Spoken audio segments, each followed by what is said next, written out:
JBT DElEd exam, यानी कि जितने भी साथी हरियाणा से डीएलएड का एग्ज़ाम देंगे उसके लिए क्लास काफ़ी महत्वपूर्ण क्लास है, क्योंकि इस क्लास में हमने VBI क्वेश्चंस को चुन के लाया हो, यानी कि आपका जो पेपर कोड है 104 का, उस पेपर कोड के हिसाब से मैंने जो क्वेश्चंस बनाए हैं VBI इम्पोर्टेंट क्वेश्चन, जो कि आपके एग्ज़ाम में आने के बहुत ही ज़्यादा चांस है। आप लोग ने देखा होगा कि हमने जितने भी VBI क्वेश्चंस करवाए हैं उन सभी क्वेश्चंस में आप लोगों को काफ़ी फ़ायदे हुए होंगे, यानी कि आपने जो एग्ज़ाम दिए होंगे पेपर कोड 101 का, 102 का और 103 का, अगर इन 3 क्लास में आप लोगों ने देखा होगा कितने अच्छे क्वेश्चंस आए हैं और यही क्लास से आए हैं, ठीक है ना। तो इसी तरह से आप लोग हर एक क्लास को कीजिए, हर एक क्लास को एंड तक देखिए, एंड तक जरूर देखिए, क्योंकि आप लोगों को समझना है, क्वेश्चंस को समझना है, ठीक है ना। और हमने नोट्स भी बना रखे हैं, ए सेट ए का, सेट बी का, सेट सी का और सेट सी का, यानी कि चारों सेट से जो क्वेश्चंस आते हैं हर सेट के नोट्स में अवेलेबल करवाता हूं, ठीक है ना। तो आप हमारे डिस्क्रिप्शन बॉक्स से आप हमसे संपर्क कर सकते हैं, ठीक है। और जो मेरा जो सब्जेक्ट है ना पेपर कोड 104 है, और जो सब्जेक्ट है समकालीन भारतीय समाज, ठीक है ना, ये मेरा सब्जेक्ट है, इसके बारे में हम पढ़ेंगे, ठीक है ना। हर एक क्वेश्चंस को देखेंगे कौन से क्वेश्चंस इंपॉर्टेंट है, सेक्शन ए, सेक्शन बी और सेक्शन सी के, यानी कि हर एक क्वेश्चंस को देख लेंगे अच्छे तरीके से, ठीक है ना। पहला क्वेश्चन है क्या है तो देख लेते हैं। दोनों और हिंदी इंग्लिश दोनों लैंग्वेज में रहेंगे, और दोनों लैंग्वेज यानी कि बच्चे ले सकते हैं, ठीक है ना। तो पहला क्वेश्चन देख लेते हैं क्या है, ठीक है।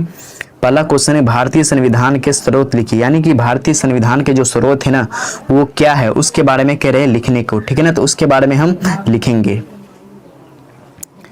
उत्तर में हम देखेंगे कि भारतीय संविधान के मुख्य स्रोत ब्रिटिश संसदीय प्रणाली है, यानी कि अमेरिका का मौलिक अधिकार लिया गया है, और आयरलैंड के नीति निर्देशक तत्व है, और कनाडा से संघीय ढांचा, ऑस्ट्रेलिया से समवर्ती सूची का विचार लिया, यानी कि हमारे देश में जो संविधान बने हैं ना, तो संविधान बनने के साथ क्या हुआ है कि हर एक देश से चुन चुन करके मौलिक अधिकार लिए, यानी कि जो लोगों के लिए क्या है तो एक मौलिक अधिकार हो गया, तो ये अमेरिका से लिया गया है, ठीक है ना। ब्रिटिश संसदीय प्रणाली ये क्या है तो ब्रिटिश से लिया गया है, ठीक है ना। जो आयरलैंड से लिया गया है कि नीति निर्देशक तत्व लिया गया है, कनाडा से जो लिया गया है कि संघीय ढांचा लिया गया, और ऑस्ट्रेलिया से क्या लिया है तो समवर्ती सूची लिया गया है, यानी कि हर हमारे जो संविधान बने हैं लिखित संविधान है, यानी कि काफी लंबा है और काफी लंबा टाइम भी लगा है इस संविधान को लिखने में, बनाने में। 2 साल 11 महीना 18 दिन लगे हैं इस संविधान को पूरा करने में, ठीक है ना। तो आप लोगों को पता होगा कि 2 साल 11 महीना 18 दिन का कितना लंबा समय है, कितना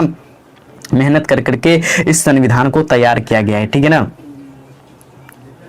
तो आप लोगों को सब के सब क्वेश्चंस को अटेंड करने हैं, ठीक है ना, हर एक क्वेश्चंस को बनाने हैं, ठीक है। कोई भी क्वेश्चंस आ जाए हर एक क्वेश्चंस को आप लोगों को लिख करके आना है, ठीक है ना। अब चलते हैं अगले क्वेश्चंस की तरफ। अगला क्वेश्चंस क्या है, दूसरा नंबर प्रश्न है कि शिक्षा में समानता से आप क्या समझते हैं, यानी कि शिक्षा में जो समानता है ना उससे आप क्या समझते हैं उसके बारे में कह रहे हैं, ठीक है ना। तो इसका जो उत्तर है कि शिक्षा में समानता का अर्थ है कि सभी जाति को या धर्म के, लिंग या आर्थिक स्थिति से बड़े समान अवसर मिले, यह हर बच्चे को गुणवत्तापूर्ण शिक्षा उपलब्ध कराती है। क्या क्या है कह रहा है, शिक्षा में समानता का अर्थ है कि सभी बच्चों को जाति, धर्म, लिंग या आर्थिक स्थिति से बड़े समान अवसर मिले, यह हर बच्चों को गुणवत्तापूर्ण शिक्षा उपलब्ध कराती है, ठीक है ना। यह कह रहे हैं यानी कि हर बच्चों को क्या करना चाहिए, गुणवत्तापूर्ण शिक्षा देने चाहिए, चाहे वो किसी भी जाति की हो या किसी भी धर्म के हो, यानी कि लिंग, यानी कि वो लड़का हो या लड़की, हर किसी को समान अवसर दिए जाए, हर व्यक्ति को समान रूप से देखा जाए, असमान रूप से गुणवत्तापूर्ण शिक्षा उपलब्ध कराया जाए, ठीक है ना। हर चीज समान रूप से होना चाहिए। जैसे कि आप लोगों को परीक्षा में सबको एक जैसी कॉपी और पेन दिए जाते हैं, क्या जाते हैं कॉपी दिए जाते हैं, क्वेश्चंस पेपर यानी कि दिए जाते हैं, उसमें क्या होते हैं सभी के लिए निर्देश सेम होते हैं, ठीक है ना। आप लोग का सभी तरह के एक ही कॉपी दिया जाता है हर बच्चों की, चाहे वो किसी भी धर्म को, वैसे ही शिक्षा में सबको बराबर का मौका मिलना चाहिए, ठीक है ना। इसी तरह चलते हैं अब अगले क्वेश्चंस की ओर। अगले क्वेश्चंस क्या कह रहे हैं, तीसरा नंबर प्रश्न है कि संविधान सभा का गठन कब और कैसे हुआ, यानी कि संविधान सभा का जो गठन हुआ था कब और कैसे हुआ था उसके बारे में चर्चा करने को कह रहे हैं, ठीक है ना। चलते हैं उत्तर की तरफ। उत्तर क्या है उसको देख लेते हैं। तो संविधान सभा का गठन 1946 में हुआ, यानी कि इसमें 389 सदस्य थे। विभाजन के बाद 299 सदस्य रह गए। उसमें राजेंद्र प्रसाद अध्यक्ष और डॉक्टर भीमराव अंबेडकर प्रारूप समिति के अध्यक्ष थे, यानी कि डॉक्टर राजेंद्र प्रसाद के साथ साथ अध्यक्ष जो थे डॉक्टर भीमराव अंबेडकर, जो कि प्रारूप समिति के अध्यक्ष थे, ठीक है ना, यानी कि संविधान के अध्यक्ष थे। संविधान जो बना था वो अध्यक्ष थे, ठीक है ना। इन्हीं के नेतृत्व में संविधान को लिखा गया। किसके? तो डॉक्टर बी आर अम्बेडकर के नेतृत्व में, यानी कि उस दौर में बी आर अम्बेडकर ने अपने नॉलेज, यानी कि अपने नॉलेज को विदेशों से जाकर नॉलेज को ग्रहण किया था। क्या किया था उन्होंने? अपने नॉलेज के बल पे वो क्या किए थे? प्रारूप समिति के अध्यक्ष बने। यानी कि उस समय कौन? तो जवाहरलाल नेहरू थे, गांधी जी थे, यानी कि उन सब के आगे किसको चुना गया? तो वो भीमराव अंबेडकर को चुना गया, क्योंकि उनके पास नॉलेज काफी ज्यादा होते थे। लेकिन और उसी वजह से भीमराव अंबेडकर प्रारूप समिति के अध्यक्ष बने गए, ठीक है ना। और डॉक्टर राजेंद्र प्रसाद के अध्यक्ष थे, ठीक है ना। और उसकी अध्यक्षता में भीमराव अंबेडकर प्रारूप समिति के अध्यक्ष थे, ठीक है। अब चलते हैं अगले प्रश्न की तरफ। अगला प्रश्न क्या है, ठीक है, अगले प्रश्न को देख लेते हैं। 4 नंबर के प्रश्न है कि प्रस्तावना का महत्व बताइए, यानी कि प्रस्तावना का जो महत्व है ना वो क्या है उसके बारे में कह रहे हैं, ठीक है ना। प्रस्तावना संविधान की आत्मा है। क्या है? तो प्रस्तावना संविधान की आत्मा है। इसमें भारत को संप्रभु, समाजवादी, धर्मनिरपेक्ष, निरपेक्ष, लोकतांत्रिक गणराज्य घोषित किया गया और न्याय, स्वतंत्रता, समानता व बंधुत्व के आदर्श बताए गए। क्या बताए? तो बंधुत्व के आदर्श बताए गए, ठीक है ना। प्रस्तावना संविधान का आइडेंटिटी कार्ड है। क्या है? तो प्रस्तावना क्या है? संविधान का आइडेंटिटी कार्ड है। उसी संविधान के अनुसार हम लोग चलते हैं, उसी प्रस्तावना की वजह से हम लोग संविधान की आत्मा कहा गया, ठीक है ना। चलते हैं अगले प्रश्न की तरफ। अगला प्रश्न क्या है? 5 नंबर के जो प्रश्न है कि विशेष शिक्षा के उद्देश्य लिखिए, यानी कि विशेष शिक्षा के जो उद्देश्य ना वो क्या है? विशेष शिक्षा का उद्देश्य दिव्यांग या विशेष आवश्यकता वाले बच्चों को शिक्षा की मुख्य धारा में लाना, यानी कि उनकी क्षमताओं का विकास करना और उन्हें आत्मनिर्भर बनाना। क्या है? तो आत्मनिर्भर बनाना। जैसे कि आप लोग को देखते होंगे कि विकलांग बच्चे हैं, तो इसको क्या करना चाहिए? विशेष आवश्यकता वाले बच्चों को मुख्य धारा में ला करके पढ़ाना चाहिए, ठीक है ना। उनकी क्षमताओं का विकास करना चाहिए, यानी कि उनकी जो क्षमता है उनके साथ विकास करना चाहिए, ठीक है ना। तो आत्मनिर्भर बनाना होता है, ठीक है ना। कमजोर जो दिव्यांग बच्चे होते हैं, ठीक है ना, जैसे कि एक कमजोर पौधे को सहारा देकर मजबूत बनाया जाता है, उसी तरह आप लोगों को क्या करना है? दिव्यांग बच्चों को सहारा दे करके उसे मजबूत बनाना है, ठीक है। चलते हैं अगले प्रश्न की तरफ, अगले क्वेश्चंस की तरफ, ठीक है। 6 नंबर क्वेश्चंस को देख लेते हैं। 6 नंबर क्वेश्चन है कि समावेशी शिक्षा का क्या अर्थ है, यानी कि समावेशी जो शिक्षा है ना उसका क्या अर्थ है? तो समावेशी शिक्षा का अर्थ है कि सभी सामान्य और विशेष आवश्यकता वाले सभी बच्चे एक ही विद्यालय में समान अवसरों के साथ शिक्षा प्राप्त करें, यानी कि किसी भी समाज से बिलोंग करें, किसी भी धर्म के, किसी भी जाति के वो बच्चे हैं, उस सभी को क्या करना चाहिए? विद्यालय में समान अवसर के साथ समान रूप से उसे शिक्षा देना चाहिए। क्या देना चाहिए? शिक्षा देनी चाहिए। शिक्षा में सब एक साथ है, कोई अलग नहीं है, ठीक है ना। शिक्षा में क्या है? सब एक साथ है, कोई अलग नहीं होना चाहिए, ठीक है ना। अब चलते हैं अगले क्वेश्चंस की तरफ। अगला क्वेश्चंस क्या है उसको देख लेते हैं। 7 नंबर के प्रश्न है कि न्यायिक क्या है? तो न्यायिक पुनरीक्षण से आप क्या समझते हैं, ठीक है ना। ये क्वेश्चन से आंसर देख लेते हैं, आंसर क्या है, ठीक है। तो न्यायिक पुनरीक्षण का अर्थ है कि न्यायालय यह देखे कि संसद या विधान मंडल के बनाए कानून संविधान के अनुरूप है या नहीं, यानी कि न्यायिक पुनरीक्षण वो करते हैं जो कि संविधान में के दायरे में कानून बनाया जाना चाहिए, ठीक है ना। तो वो क्या करते हैं? न्यायिक पुनरीक्षण करते हैं, ठीक है ना।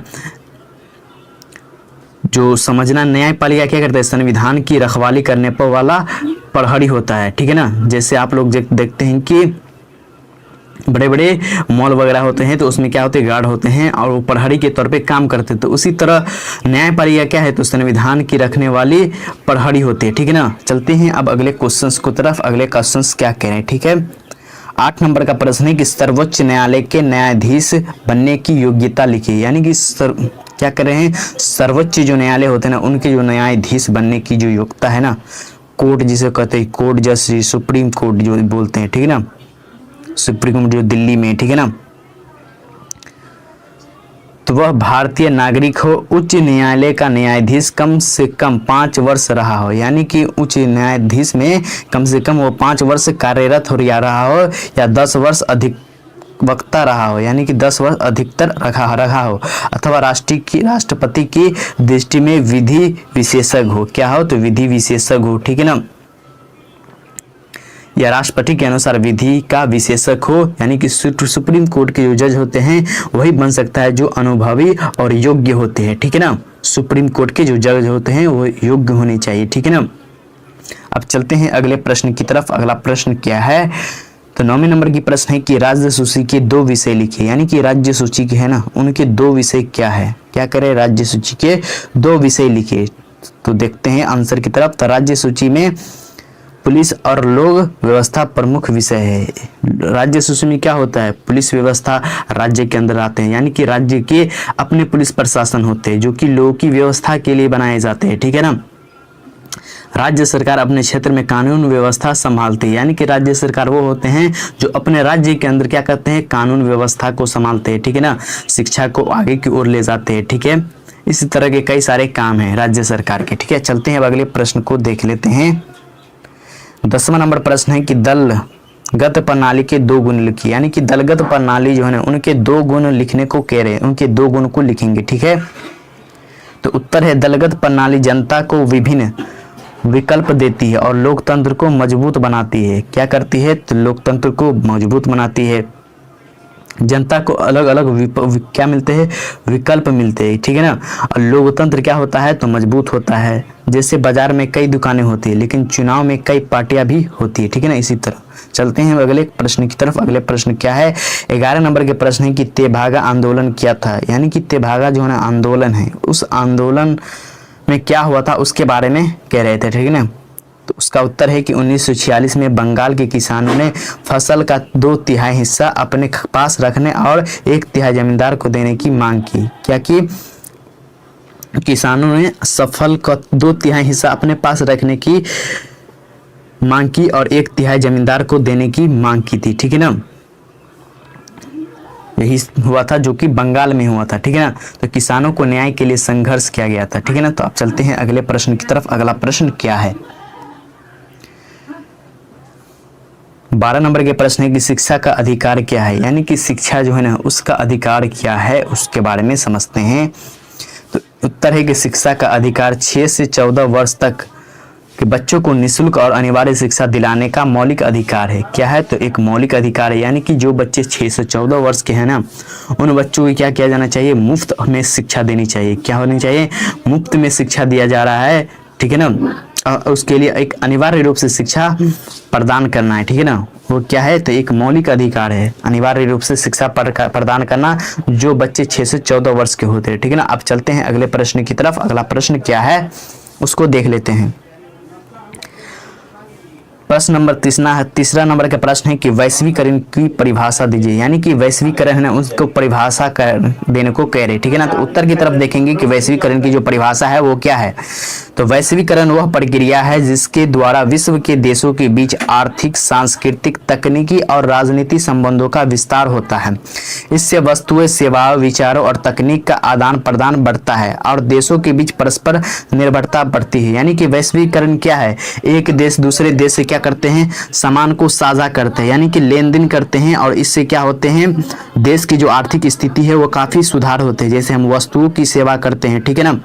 हमारे देश के अंतर्गत कुछ ऐसी चीजें हैं जो दूसरे देश से आकर के और दूसरे देश से ला करके हमारे इंडिया में बेचे जाते हैं, ठीक है ना। तो हर संसाधन को एक दूसरे देश से ला करके उन सेवाओं को अपने देश में बेचना, अपने देश के हर लोगों को पहुंचाना, ठीक है ना।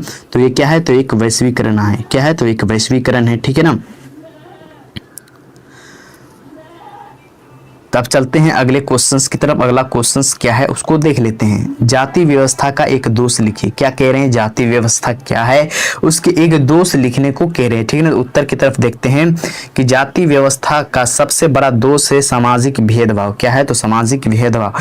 यह व्यवस्था लोगों को ऊंच नीच में बांटती है और समाज में असमानता पैदा करती है। इससे समाज की एकता और प्रगति पर नकारात्मक प्रभाव पड़ता है। यानी कि आप लोग देखिए होगा गांव घरों में क्या होता है, जाति व्यवस्था का सबसे बड़ा दोष है, यानी कि सामाजिक में क्या होता है, भेदभाव हो जाता है। यह व्यवस्था लोगों को ऊंच नीच में बांटने लगती है। क्या करने लगती है, बांटने लगती है और समाज में असमानता पैदा करती है। जब आप लोग जाति और ऊंच नीच के को बांटिएगा तो क्या होगा, तो असमानता पैदा होगा। इससे समाज में एकता और प्रगति पर नकारात्मक यानी कि बुरा प्रभाव पड़ेगा। क्या पड़ेगा, तो बुरा प्रभाव पड़ेगा। तो ये ही इसका जवाब है। चलते हैं अब अगले प्रश्न को देख लेते हैं। अगला प्रश्न क्या है, ठीक है ना। 15 नंबर के प्रश्न को देख लेते हैं कि पर्यावरण शिक्षा का उद्देश्य लिखिए। यानी कि पर्यावरण है ना, उसका शिक्षा का उद्देश्य कह रहे हैं लिखने को, ठीक है ना। तो उत्तर को देखते हैं, ठीक है ना। उत्तर क्या कह रहे हैं, ठीक है। तो पर्यावरण शिक्षा का उद्देश्य लोगों को पर्यावरण संरक्षण और प्रदूषण नियंत्रण के प्रति जागरूक करना है। यानी कि यह छात्रों को प्राकृतिक संसाधनों के विवेकपूर्ण उपयोग और सतत विकास की आवश्यकता के बारे में समझ प्रदान करती है। क्या करती है, तो समझ प्रदान करती है। हमारी प्रकृति हमारी माँ है। क्या है, तो हमारी माँ है, इसकी रक्षा करना चाहिए, सीखना चाहिए। पर्यावरण क्या है, तो शिक्षा है। क्या है, तो पर्यावरण शिक्षा है, ठीक है ना। पर्यावरण क्या हो रहा है अभी के दौर में, क्या है, नष्ट किए जा रहे हैं। क्या किया जा रहे हैं, नष्ट किए जा रहे हैं। राज्य सरकारों के द्वारा नष्ट किया जा रहा है, यानी कि हर तरफ से नष्ट किया जाए। अब कुछ महीने पहले हमने देखा कि तेलंगाना में किस तरह जंगलों को नष्ट कर दिया गया, यानी कि पर्यावरण को खत्म कर दिया गया। और वहां पे क्या किया गया, एक कारखाने को, तेल शोधक कारखाने या पता नहीं क्या खोले जा रहे हैं, लेकिन हर एक जंगल को ही नष्ट कर दिया गया, जिससे क्या हो गए थे, पशुपालन भी काफी क्षतिग्रस्त हो गए थे। तो ऐसा नहीं करना चाहिए, बल्कि पर्यावरण को हमें सुरक्षित रखना चाहिए, क्योंकि पर्यावरण ही हमारी जीवन है, हमारे जीवन के लिए उपयोगी है। क्या है, तो पर्यावरण ही है। आप लोग भी पर्यावरण का सुरक्षा कीजिए और पर्यावरण को अधिक से अधिक लगाइए, यानी कि अपने घरों में भी लगाइए, ठीक है ना। अपने आसपास जो पेड़ पौधे काट रहे हो उसको समझाइए कि पर्यावरण का क्या महत्व है हमारे जीवन में। हमारे दैनिक जीवन में पर्यावरण से ही हम लोग क्या करते हैं, फायदे उठाते। पर्यावरण है तो हम लोग भी हैं, ठीक है ना। तो पर्यावरण के बिना हम लोग नहीं रह सकते, ठीक है ना। तो पर्यावरण हमारे लिए क्या है, तो जरूरी है, ठीक है ना। आज हमारे देश की जो है ना क्या है, तो टेम्परेचर इतना हाई क्यों रहता है, इतनी गर्मी जो है ना क्यों पैदा हो रही है, तो पर्यावरण नष्ट होने की ही वजह से क्या हो रहा है, तो हरियाली मिटने की वजह से क्या हो रहा है, तो तेज धूप, तेज टेम्परेचर होते ही हम लोग को क्या होता है, गर्मी महसूस होती है। इसलिए पर्यावरण को सुरक्षित रखना है। लेकिन 21वीं सदी यानी कि आने वाले जो समय में इसी तरह से पेड़ पौधे, बेतहाशा पेड़ पौधे कटेंगे तो ऐसे ही टेम्परेचर में क्या बहुत ज़्यादा वृद्धि हो जाएंगी, ठीक है ना। इसी तरह गर्मी आम हो जाएंगी, ठीक है। सभी लोग परेशान होंगे, इसलिए पेड़ पौधे को बचा करके रखना है, ठीक है ना। प्रदूषण जो नियंत्रक होते हैं ना उसको भी बंद करना है, ठीक है ना। अब चलते हैं अगले प्रश्न को देख लेते हैं। 16 नंबर के प्रश्न है कि संगठित और असंगठित क्षेत्र में अंतर लिखिए। यानी कि संगठित और असंगठित जो क्षेत्र है ना उसमें अंतर लिखने को कह रहे हैं, ठीक है ना। तो चलते हैं उत्तर की तरफ। संगठित क्षेत्र में नौकरी सुरक्षित होती है। क्या होती है, तो संगठित क्षेत्र में नौकरी सुरक्षित होती है, नियमित वेतन मिलता है और सुविधाएं मिलती है। असंगठित क्षेत्र में कार्य असुरक्षित होता है, वेतन निश्चित नहीं होता है और कर्मचारी को सामाजिक सुरक्षा नहीं मिल सकती। क्या होता है, तो सरकारी सुविधा नहीं मिलती है। जैसे नौकरी क्या है, एक जब आप सरकारी नौकरी कीजिएगा तो क्या है, एक सुरक्षित नौकरी हो जाती है। यानी कि इसमें आप लोगों को क्या होता है, एक फिक्स क्या हो जाता है, तनख्वाह मिलता है, यानी कि तनख्वाह मिलता है। उनमें क्या होती है, सुविधाएं भी मिलती है। यानी कि आप जब रिटायर हो जाए तो आप लोगों को सुविधा दी जाती है। उस रिटायरमेंट के बाद भी आप लोगों को कुछ कुछ वेतन दिए जाते हैं, जिससे आपकी यह सुविधा है। यानी कि नौकरी करने वाले को असंगठित वो होते हैं जो नौकरी असुरक्षित होती है, यानी कि निजी तौर से नौकरी करते हैं, ठीक है ना। तो अनियमित वेतन होते हैं, यानी कि उसके अनियमित होते हैं, यानी कि किसी को 8,000 किसी को 10,000, जब वो काम छोड़ दिए दूसरे काम में गए तो उससे भी कम होता था। ये क्या है, तो एक अनियमित हो गया, ठीक है ना। जैसे सरकारी कर्मचारी है हो गया, ये सरकारी टीचर्स हो गए, ये सब क्या है, तो एक संगठित हो गया, ठीक है ना। बनाम दिहाड़ी मजदूर, जो दिहाड़ी मजदूर जो लोग हैं वो सब क्या है, तो ये एक असंगठित लोग है। तो आप लोग वीडियोस को देखे रहिए, तो इसके बारे में आप लोग आसानी से लिखिए। संगठित उस लोग को कहते हैं जो सरकारी सेवा में अपना योगदान देते हैं और अब उनको सुविधाएं मिलती है। असंगठित उस लोग को कहते हैं जो दिन भर अपनी मजदूरी करते हैं और एक दूसरे को यहाँ काम करते हैं, उसे असंगठित वर्ग कहते हैं, असंगठित क्षेत्र कहते हैं। ठीक है, इस तरह आप लिख सकते हैं। ठीक है ना, अपने वर्ड में। आप लोगों को इससे रिलेटेड क्वेश्चंस को करने हैं। बहुत से बच्चे क्या कहते हैं, इससे रिलेटेड नहीं लिखते हैं, तो कहते हैं हम तो लिख के आए, हम तो 10 पेज लिखे हैं, हमने 20 पेज लिखे हैं, लेकिन हमें बैक लगा दिया, यानी कि फेल कर दिया गया था। इससे मतलब नहीं है कि आप क्या लिख लिए, आप उस टॉपिक के हिसाब से लिखिए, उस रिलेटेड टॉपिक को उठाइए, उस टॉपिक को रिलेटेड लिखिए। ठीक है ना, आप सटीक आंसर लिखिएगा तो आप लोगों को अच्छे नंबर दिए जाएंगे। ठीक है ना। अब बहुत से बच्चे क्या होते हैं, सिर्फ पेज भरने के चक्कर में रहते हैं और पेज भरने के बाद जब इसका रिजल्ट आता है तो कहते हैं हम तो इतने पेज लिखे थे और जब पेज हमने लिखे तो नंबर क्यों नहीं, तो नंबर इसलिए नहीं दिया क्योंकि आपने उस कंटेंट के बेस पे आप लोगों ने आंसर नहीं लिखा था, इसलिए आप लोग को बैक लगा दिए जाते हैं। ठीक है ना। तो आप लोग को कंटेंट यानी कि आप लोग को उससे रिलेटेड लिखने को है। ठीक है ना, चाहे अपने अल्फाज में ही लिखे, अपने जवान में ही लिखे। ठीक है ना, आपको जितना होता है अपने अनुसार लिखे। ठीक है, अब चलते हैं अगले प्रश्न को देख लेते हैं। अगले कौन से प्रश्न है, ठीक है ना, 17 नंबर के प्रश्न को देखते हैं कि लिंग असमानता क्या है, यानी कि लिंग असमानता है वो क्या है, इसके बारे में कह रहे हैं। ठीक है ना, उत्तर में देखते हैं कि लिंग असमानता पुरुष और महिला के बीच अवसरों, शिक्षा, रोजगार और अधिकारों में असमान व्यवहार है। यह समाज में महिलाओं के विकास और समान अधिकारों को बाधित करती, क्या करती है, तो समान अधिकारों को बाधित करती है। यानी कि पुरुष और महिला के बीच शिक्षा, रोजगार और अधिकार में असमानता है। ठीक है ना, समझना, यानी कि लड़का लड़की में भेदभाव करना लिंग असमानता है। ठीक है ना, जैसे कोई कहता है ना अपने समाज में, तुम लड़का हो और ये लड़की है, तो तुम लड़का पढ़ सकते हैं और लड़की है तो लड़की नहीं पढ़ सकती है। ठीक है ना, यानी कि लड़की आप 10 किलोमीटर दूर नहीं जा सकती पढ़ने के लिए, लेकिन आप लड़का है तो लड़का जा सकते हैं। तो ऐसा भेदभाव नहीं करना चाहिए, असमान व्यवहार पैदा नहीं करना चाहिए। सभी यानी कि जो लड़का हो उसको भी समान देना चाहिए, जो लड़की हो उसको भी समान देना चाहिए। यह सब असमान कहाँ देखा जाता है, तो गाँव घर के लोगों में देखा जाता है। कि कहाँ पे, तो गांव घर में देखा जाता है। ये लड़का है तो ये नहीं लड़का है तो पढ़ सकता है, ये लड़की है तो नहीं पढ़ सकती है। ठीक है ना, लड़का बाहर जा सकता है पढ़ने, लड़की बाहर नहीं जा सकती पढ़ने। तो ये सब असमान है। ठीक है ना, इसे लिंग असमानता का पता चलता है। ठीक है ना, इसे भेदभाव यानी कि लड़का और महिला पुरुष में क्या करता है, तो भेदभाव पैदा करता है। तो ऐसा नहीं है, लेकिन अभी वर्तमान समय में देखा जाए तो हमारे देश में काफी सुधार हुए हैं। अब क्या है, तो अब लोग क्या है एक समान देखे जा रहे हैं। अभी हर क्षेत्र में देखिएगा।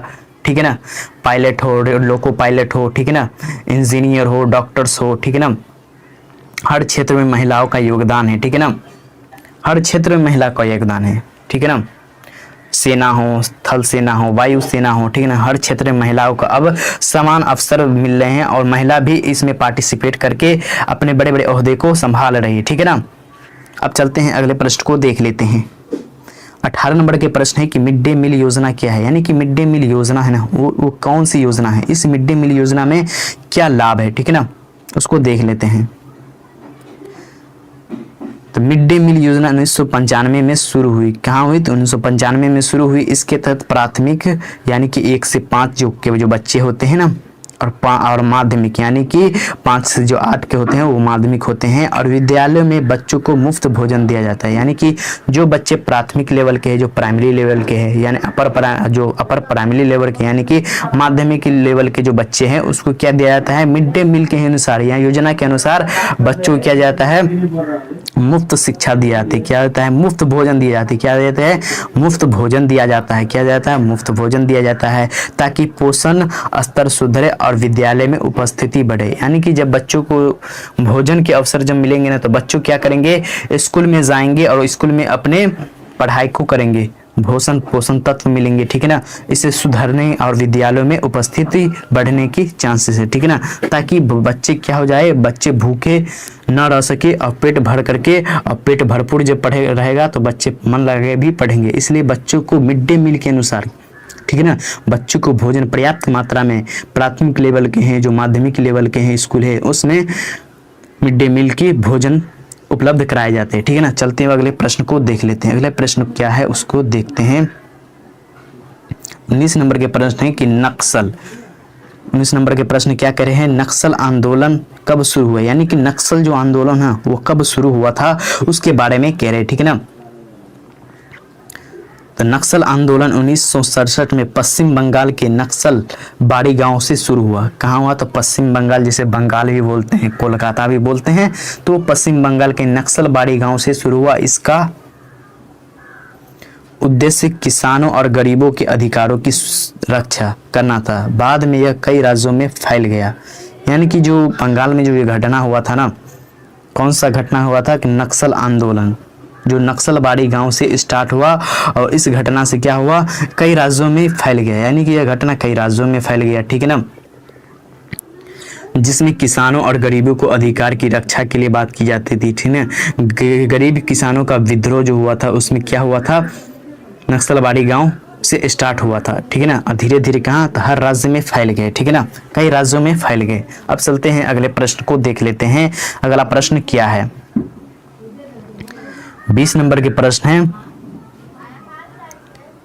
कि राष्ट्रपति का निर्वाचन कैसे होता है, यानी कि राष्ट्रपति का जो निर्वाचन होता है ना वो कैसे होता है, ठीक है ना, इसके बारे में कह रहे हैं, ठीक है ना। उसको बारे में कह रहे हैं, तो उसके बारे में उत्तर क्या है उसको देख लेते हैं। तो राष्ट्रपति का चुनाव निर्वाचक मंडल द्वारा अप्रत्यक्ष चुनाव प्रणाली से होता है। क्या होता है, अप्रत्यक्ष चुनाव प्रणाली से होता है। इस मंडल में संसद और राज्य की विधानसभाओं के निर्वाचित सदस्य शामिल होते, क्या होते हैं, तो निर्वाचित सदस्य क्या होते हैं, तो शामिल होते हैं, ठीक है ना।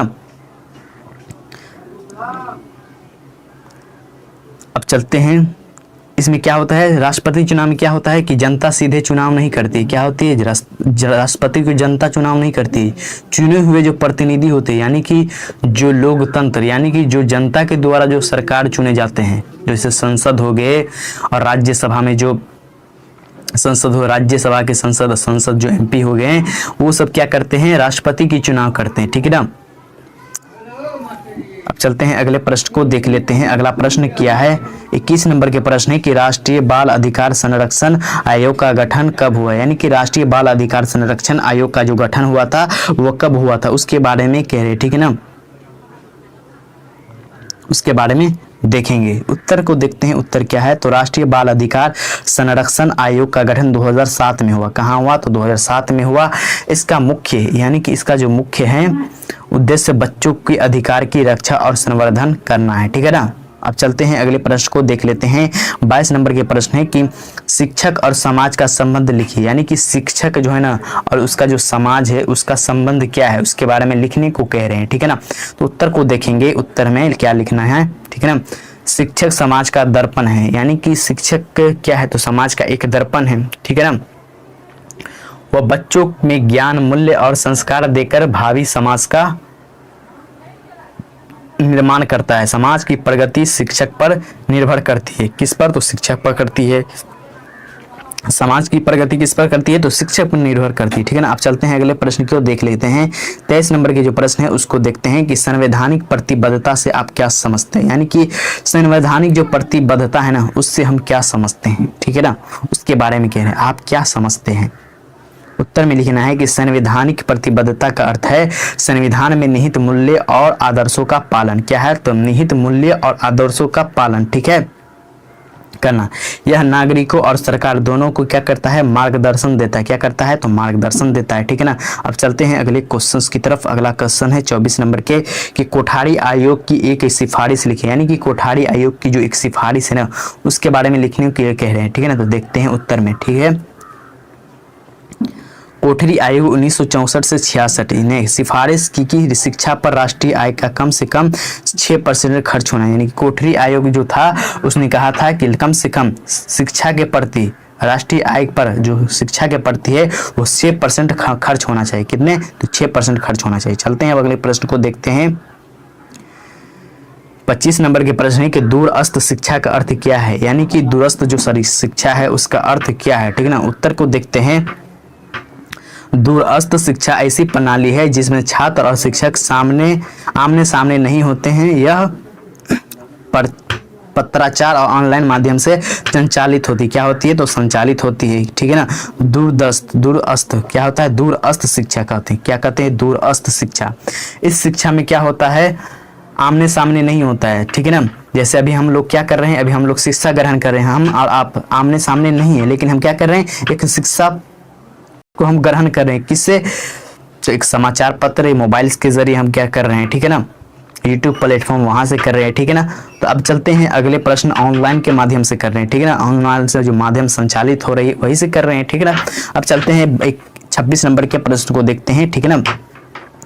इलेक्ट्रॉनिक मतदान क्या है, यानी कि इलेक्ट्रॉनिक जो मतदान है वो क्या है, उसके बारे में कह रहे हैं, ठीक है ना, उसके बारे में लिखना है। उत्तर लिखना है कि मतदान प्रक्रिया में इलेक्ट्रॉनिक वोटिंग मशीन, जिसे हम क्या बोलते हैं, ईवीएम बोलते हैं, का प्रयोग इलेक्ट्रॉनिक मतदान कहलाता है, ठीक है ना।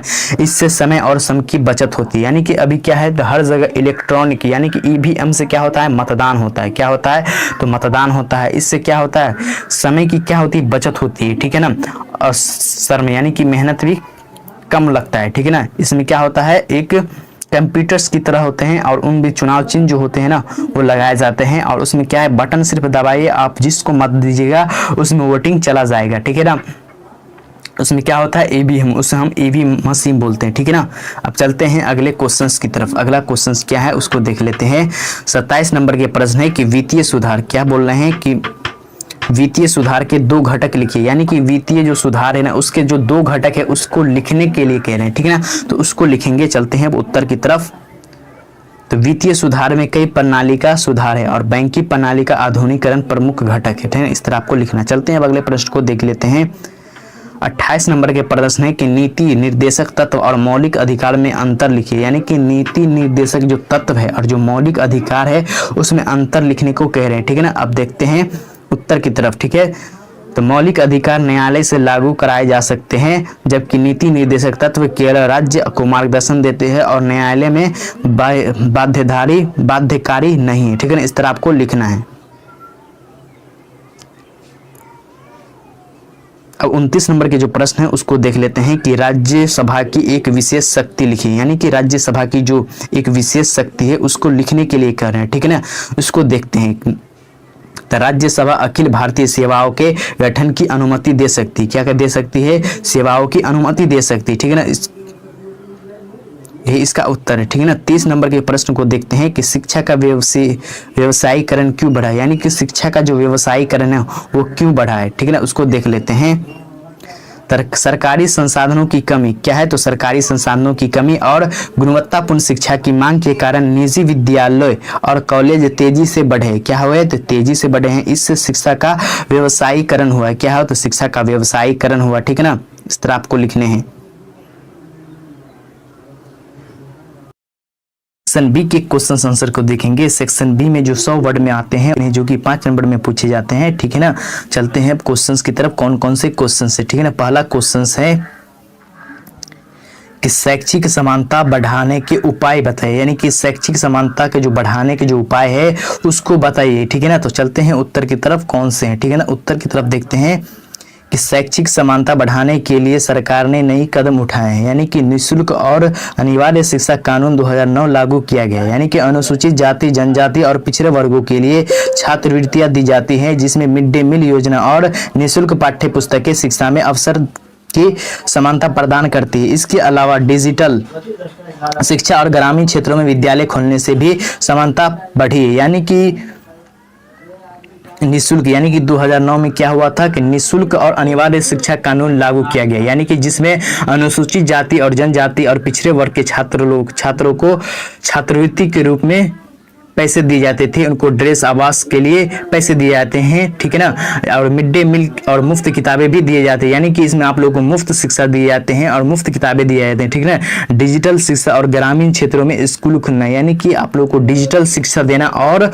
हर क्षेत्र, यानी कि आप लोग भी देखे होंगे कि हर क्षेत्र हर गाँव में आप लोगों के एक सरकारी स्कूल खोले जा रहे हैं, ठीक है ना। कौन से, तो सरकारी स्कूल खोले जा रहे हैं और कितने जगह खुल भी चुके हैं, ठीक है ना।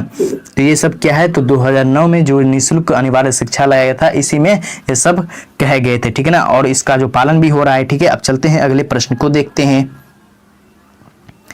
दूसरा नंबर का प्रश्न है कि कमजोर वर्गों का शिक्षा हेतु प्रयास लिखिए, यानी कमजोर वर्गों की जो शिक्षा है ना उसके हेतु प्रयास क्या है, उसके लिए हम क्या प्रयास करेंगे, ठीक है ना, उसको लिखना है। तो कमजोर वर्ग के लिए विशेष क्या है, तो कमजोर वर्ग के लिए विशेष योजनाएं बनाई गई है जिसमें अनुसूचित जाति और जनजाति के छात्रों को आरक्षण, छात्रवृत्ति और छात्रावास सुविधा, क्या होता है, छात्रावास सुविधा दी जाती है, ठीक है ना।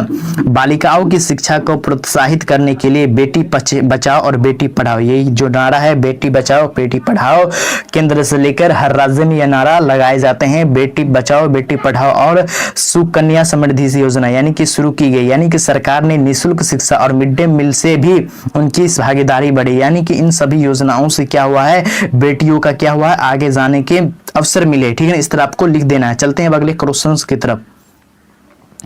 तीसरा नंबर क्वेश्चन से सेक्शन सी के, ठीक है ना, सेक्शन बी के, ठीक है, सेक्शन बी का जो कि आपको 50 वर्ड में लिखने हैं, ठीक है। तो शिक्षा एक निवेश है, शिक्षा एक क्या है, एक निवेश है, उसको स्पष्ट कीजिए, ठीक है ना। तो उसको स्पष्ट करना है। शिक्षा को निवेश इसलिए कहा जाता है क्योंकि यह व्यक्ति की क्षमता, ज्ञान और कौशल को बढ़ाती है। शिक्षित व्यक्ति बेहतर रोजगार प्राप्त करता है और आय अर्जित करता है। इससे समाज में उत्पादनशीलता क्या होता है, तो उत्पादनशीलता और विकास दर बढ़ती है। शिक्षा पर किया गया व्यय लंबे समय में राष्ट्र के लिए लाभकारी सिद्ध होता है। क्या होता है, एक लाभकारी क्या होता है, तो लाभकारी सिद्ध होता है, ठीक है ना। जैसे आप लोग क्या कर, जैसे आप लोगों को एक एग्जाम्पल दे रहा हूँ, जैसे खेत में बीज बोने से क्या होता है, तो एक फसल मिलती, क्या होती है, तो बीज बोते हैं तो फसल मिलता है।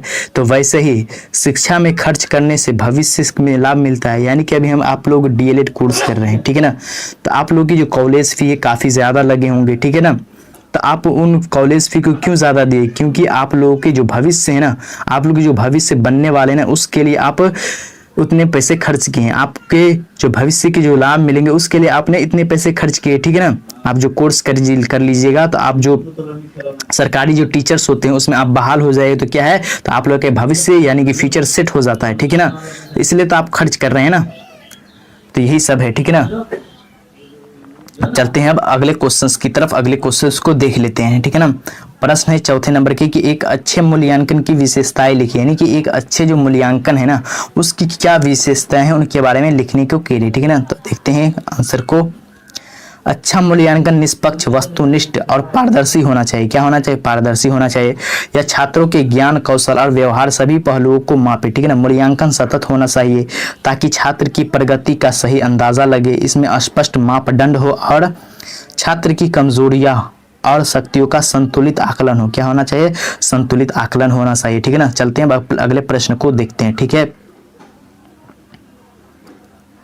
अच्छा मूल्यांकन क्या है कि बच्चे की कमजोरी और ताकत दोनों का सही आकलन किया जाता है। किससे, तो आकलन और मूल्यांकन से। आकलन जब कर लेते हैं और मूल्यांकन कर लेते हैं तो बच्चों का क्या पता चल जाता है, बच्चों की क्या कमजोरी है और बच्चों किस ताकत के साथ इन्होंने किया है, यानी कि ताकत दोनों का सही आकलन लग जाता है, ठीक है ना। 5 नंबर प्रश्न को देखते हैं। शैक्षिक नेतृत्व के सिद्धांत लिखिए, यानी कि शैक्षिक नेतृत्व के जो सिद्धांत हैं उनको लिखने को कह रहे, ठीक है ना। तो उत्तर को देखेंगे कि शैक्षिक नेतृत्व में शिक्षक और प्रधानाचार्य मार्गदर्शन और प्रेरणा देते हैं। इसके सिद्धांतों में सहयोगात्मक दृष्टिकोण, पारदर्शिता, अनुशासन, निर्णय क्षमता और छात्रों के सर्वांगीण विकास की भावना शामिल है। एक सशक्त नेता शिक्षा की गुणवत्ता और विद्यालय के वातावरण को सुधारता है। क्या करता है, तो सुधारता है, ठीक है ना। इस तरह आपको लिखने हैं। चलते हैं अगले प्रश्न को देख लेते हैं। अगला 6 नंबर का प्रश्न क्या है कि नगर निगम के कार्य लिखिए, यानी कि जो नगर निगम के जो कार्य हैं उन कौन से कार्य हैं जो नगर निगम के, ठीक है ना।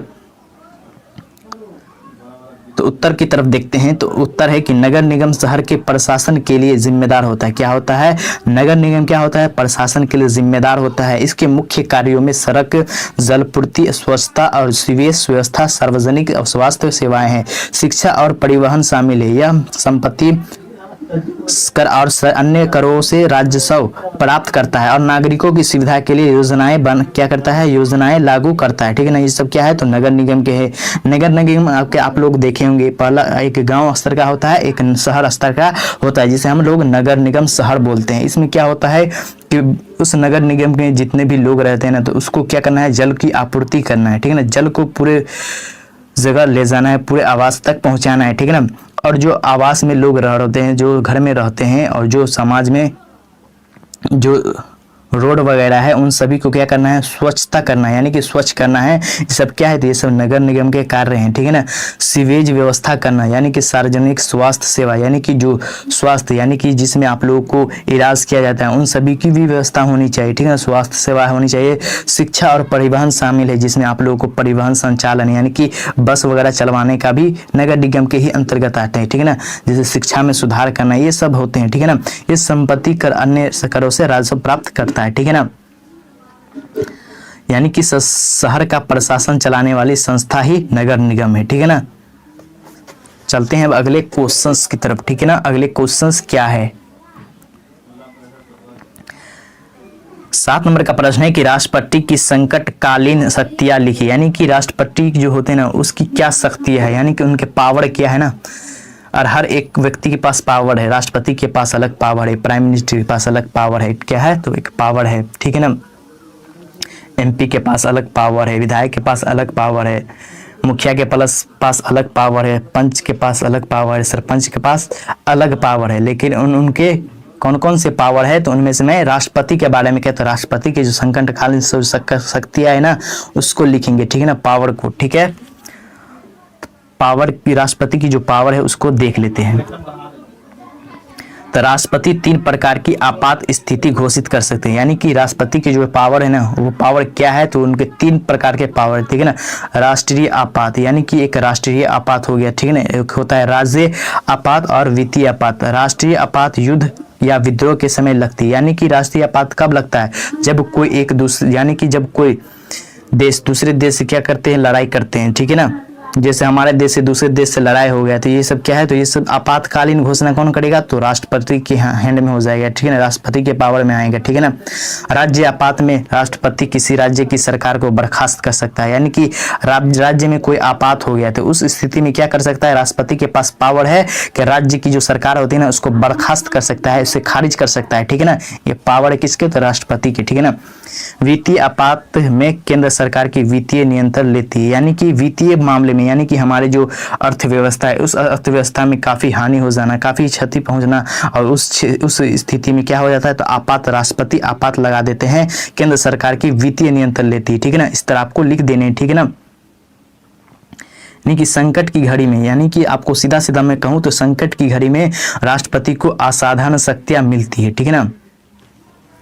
अब चलते हैं अगले क्वेश्चंस को देख लेते हैं, ठीक है ना। अगला कौन से क्वेश्चन से, 8वां नंबर प्रश्न है कि राज्यपाल की शक्तियां लिखिए, यानी कि राज्यपाल की जो शक्तियां है ना, राज्यपाल, हर राज्य में एक राज्यपाल होता है और राज्यपाल की क्या शक्तियां है, ठीक है ना। हर क्षेत्र में हर लोगों के अलग अलग पावर होते हैं, ठीक है ना। मुखिया को देखिएगा तो अलग पावर में रहते हैं, इसी तरह राज्यपाल के बारे में कहना है तो राज्यपाल की जो है ना शक्तियां क्या है उसके बारे में लिखना है। तो उत्तर है कि राज्यपाल राज्य का संवैधानिक प्रमुख होता है। क्या होता है, तो राज्यपाल राज्य के अंदर एक संवैधानिक प्रमुख होता है, वह मुख्यमंत्री की नियुक्ति करता है। क्या करता है, वह मुख्यमंत्री की नियुक्ति करता है। विधानसभा को भंग कर सकता है, क्या कर सकता है, विधानसभा को भंग कर सकता है। अध्यादेश जारी कर सकता है और विधेयकों को राष्ट्रपति के पास भेज सकता है, ठीक है ना। वह राज्य की शांति, प्रगति और संविधान की रक्षा का दायित्व निभाता है। कौन, तो राज्यपाल, ठीक है ना।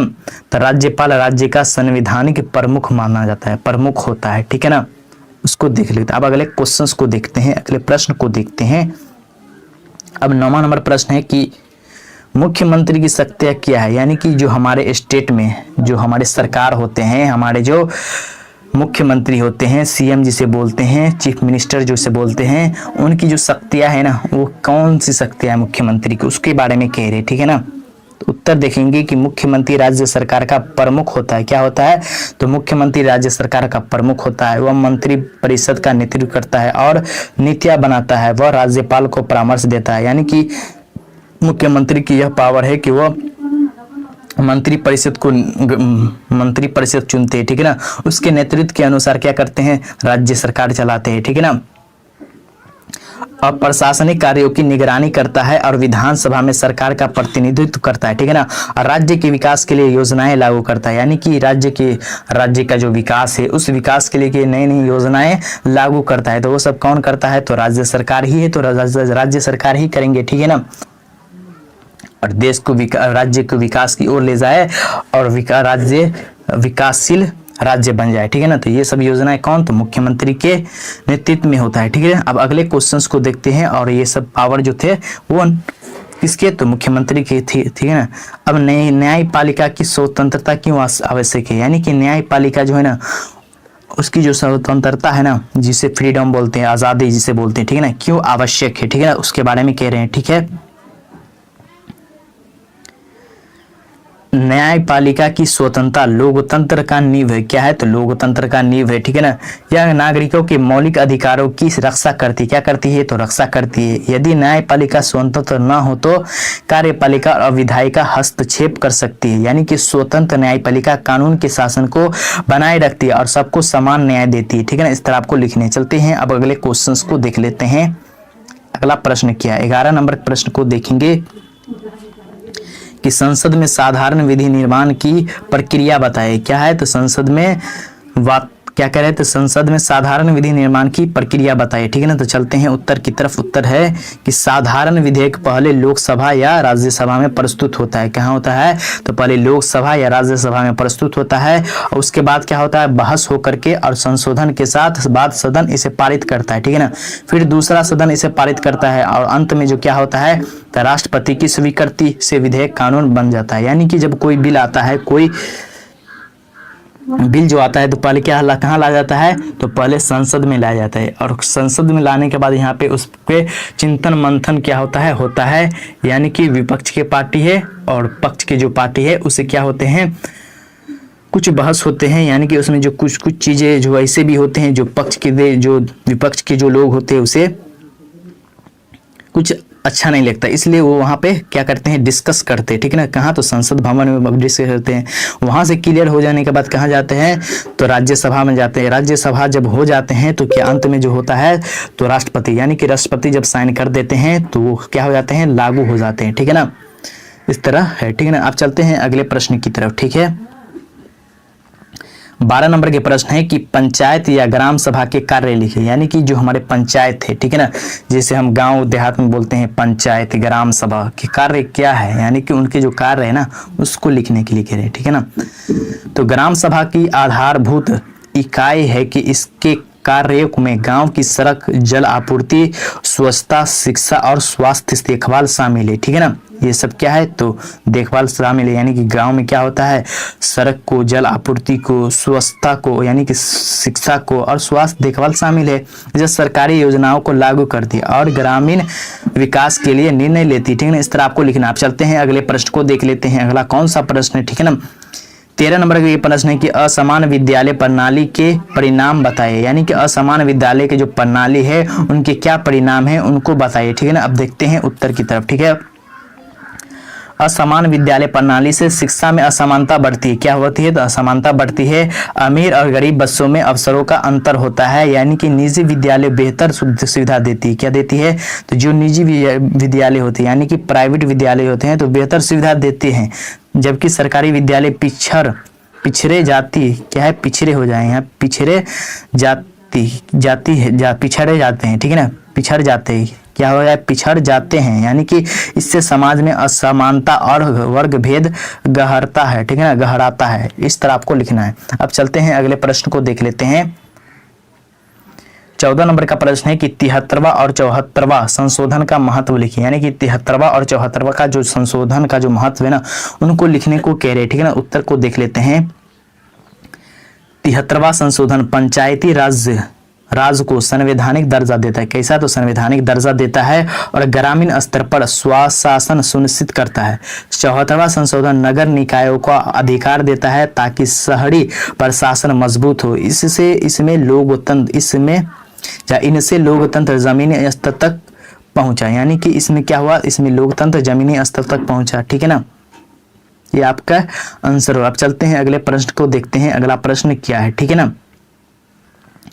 15 नंबर है कि शिक्षा का समवर्ती सूची में स्थान क्या है, यानी कि शिक्षा में जो ना समवर्ती सूची का क्या स्थान है उसके बारे में लिखना है, ठीक है ना।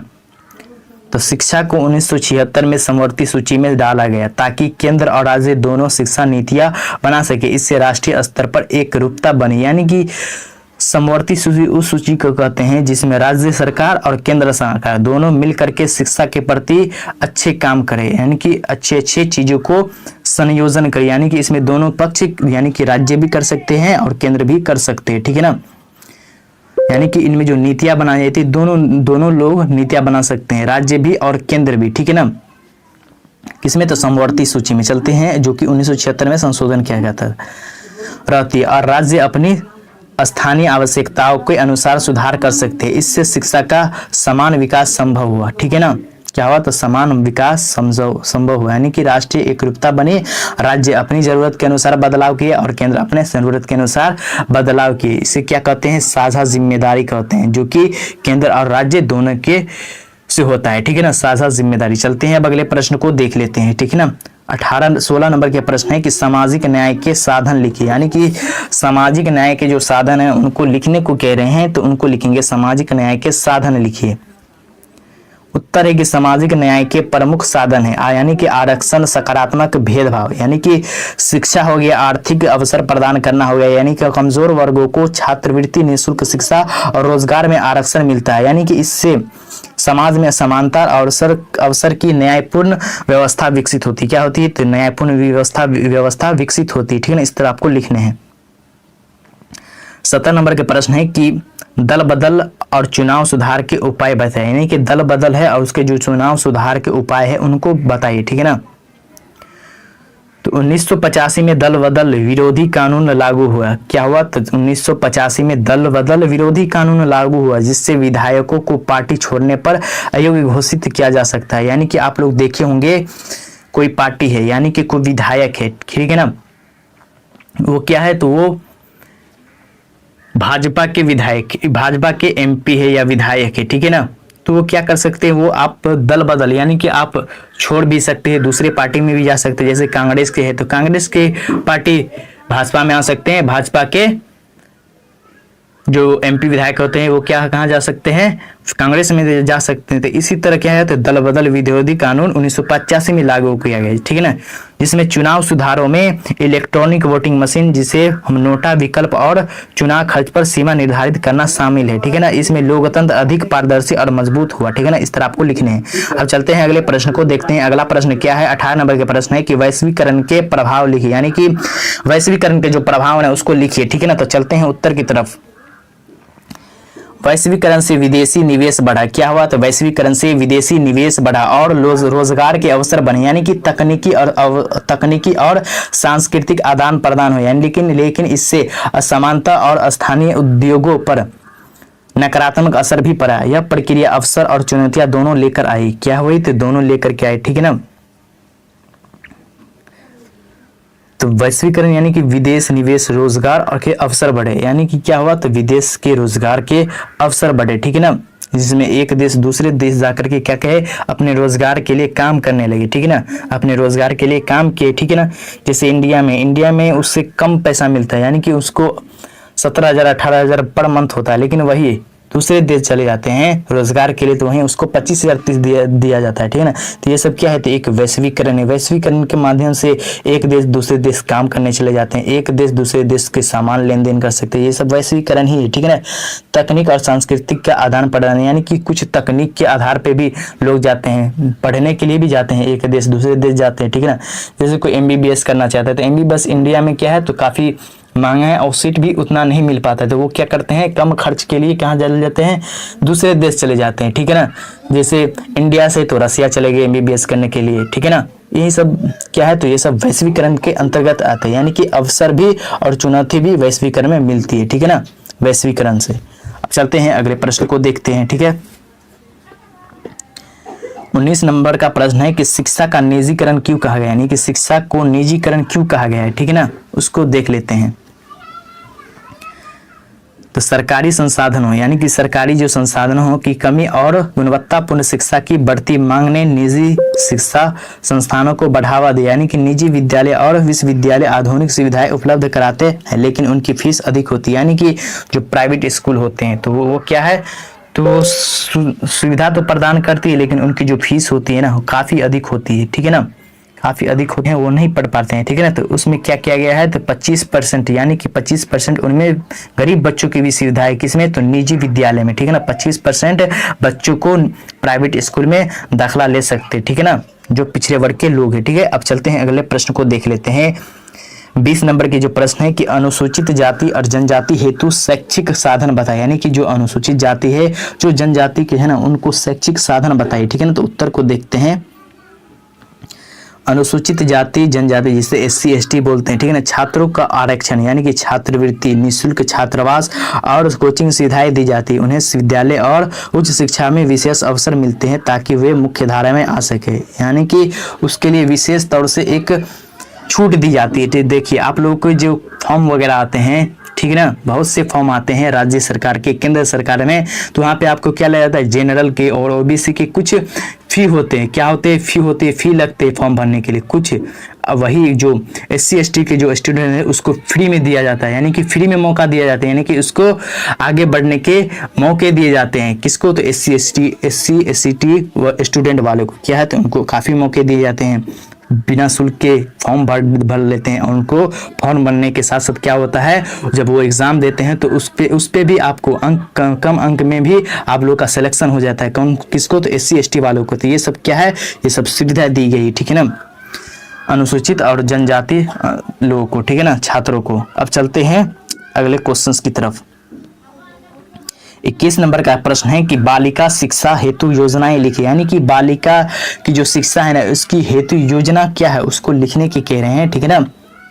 तो बालिका शिक्षा को प्रोत्साहित करने के लिए बेटी बचाओ बेटी पढ़ाओ कस्तूरबा गांधी आवासीय विद्यालय है, जिसमें बालिका छात्रवृत्ति योजना और सुकन्या समृद्धि योजना शुरू की गई। इन योजनाओं से बालिकाओं की शिक्षा दर बढ़ी, यानी कि जो कस्तूरबा गांधी जो आवासीय विद्यालय है उसमें क्या हुआ था, बालिका छात्रवृत्ति योजना और सुकन्या समृद्धि योजना शुरू की, जिसमें क्या हुआ कि महिलाओं बालिकाओं में क्या हुआ, तो शिक्षा दर काफी तेजी से बढ़ा, यानी कि काफी तेजी से वृद्धि हुई, ठीक है ना।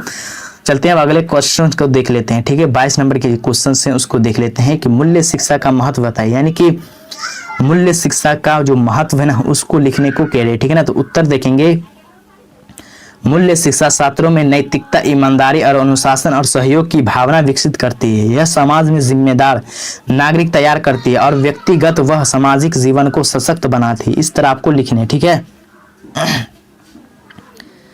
अब 23 नंबर के प्रश्न को ये देखेंगे कि विशेष बालकों की शिक्षा का महत्व बताएं, यानी कि जो विशेष बालक होते हैं उनके जो शिक्षा का जो महत्व है ना उनको बताने को कह रहे हैं। तो उत्तर में हम देखेंगे, विशेष बालकों को शिक्षा देने में और आत्मनिर्भर बनते हैं, यार समाज की मुख्य धारा में सम्मिलित होते हैं। विशेष शिक्षक विद्या और संसाधन उनकी क्षमताओं को विकसित करते हैं, ठीक है ना।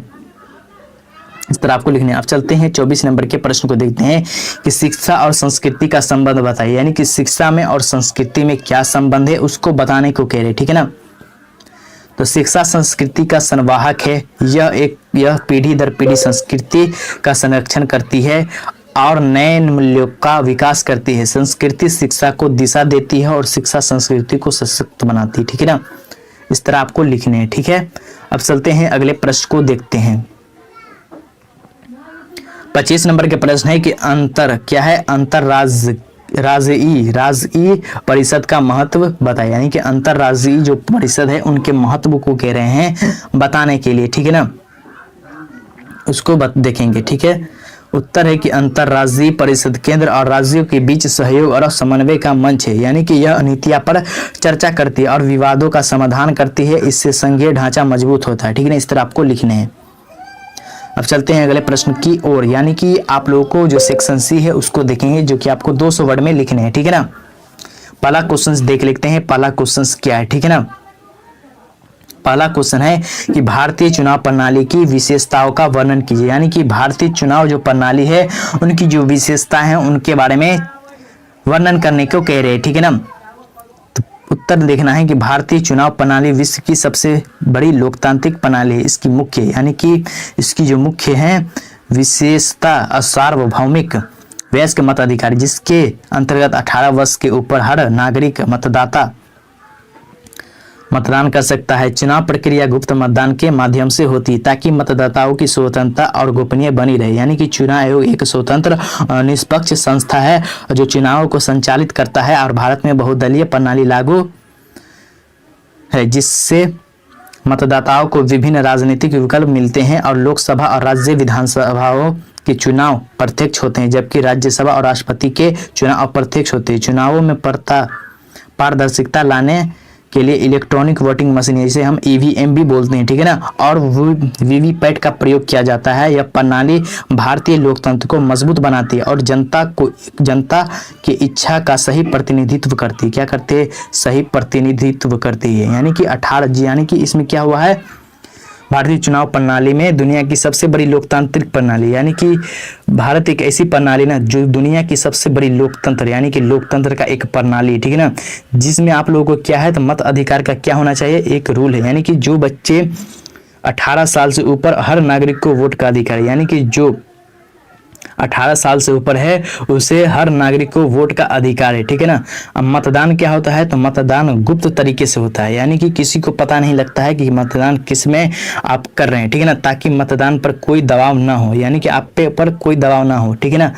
गुप्त में होता है, ठीक है ना। अब गुप्त में होता है तो गांव समाज के लोग क्या करते हैं, फायदे उठाते हैं, ठीक है ना। यानी कि आप लोग के गांव समाज में जो 4-4 पार्टियां होती है, 5-5 पार्टियां होती है ना, तो वो क्या करती है, सभी पार्टियों से पैसे ले लेते, क्या करते हैं, वोटिंग के जरिए पैसे लेते हैं। कहते हैं एक वोट है मेरे यहाँ, मैं आपको उससे 500 रुपये लेंगे, मेरे यहाँ 4 वोट हैं, हम कितने 2000 रुपये लेंगे। इस तरह क्या करते हैं, वो पैसे ले लेते हैं, ठीक है ना। क्या करते हैं, पैसे तो ले लेते हैं, लेकिन जो वोट करने जाते हैं तो वोट क्या होता है, गुप्त होता है, ठीक है ना। वो तो कह देते हम आप में वोटिंग करेंगे, लेकिन जब गुप्त मतदान होता है तो वो किसी और में दे देते हैं, यानी कि सभी से पैसे लेते हैं और मतदान तो एक ही जगह करते हैं, ठीक है ना। तो ऐसा आप लोग के यहाँ भी गाँव समाज में देखने को मिलता है, ठीक है ना, हमारे इधर भी देखने को मिलता है, लेकिन ऐसा नहीं करना चाहिए, ठीक है ना। आपको शिक्षा के प्रति यानी कि 500 रुपये लेकर के आपको 5 साल रोना पड़ जाएगा, इसलिए ऐसा नहीं करना है, ठीक है ना। एक अच्छे चुनाव को चुनना है, ठीक है ना, और बिना पैसा लिए हुए चुनना है, ठीक है ना।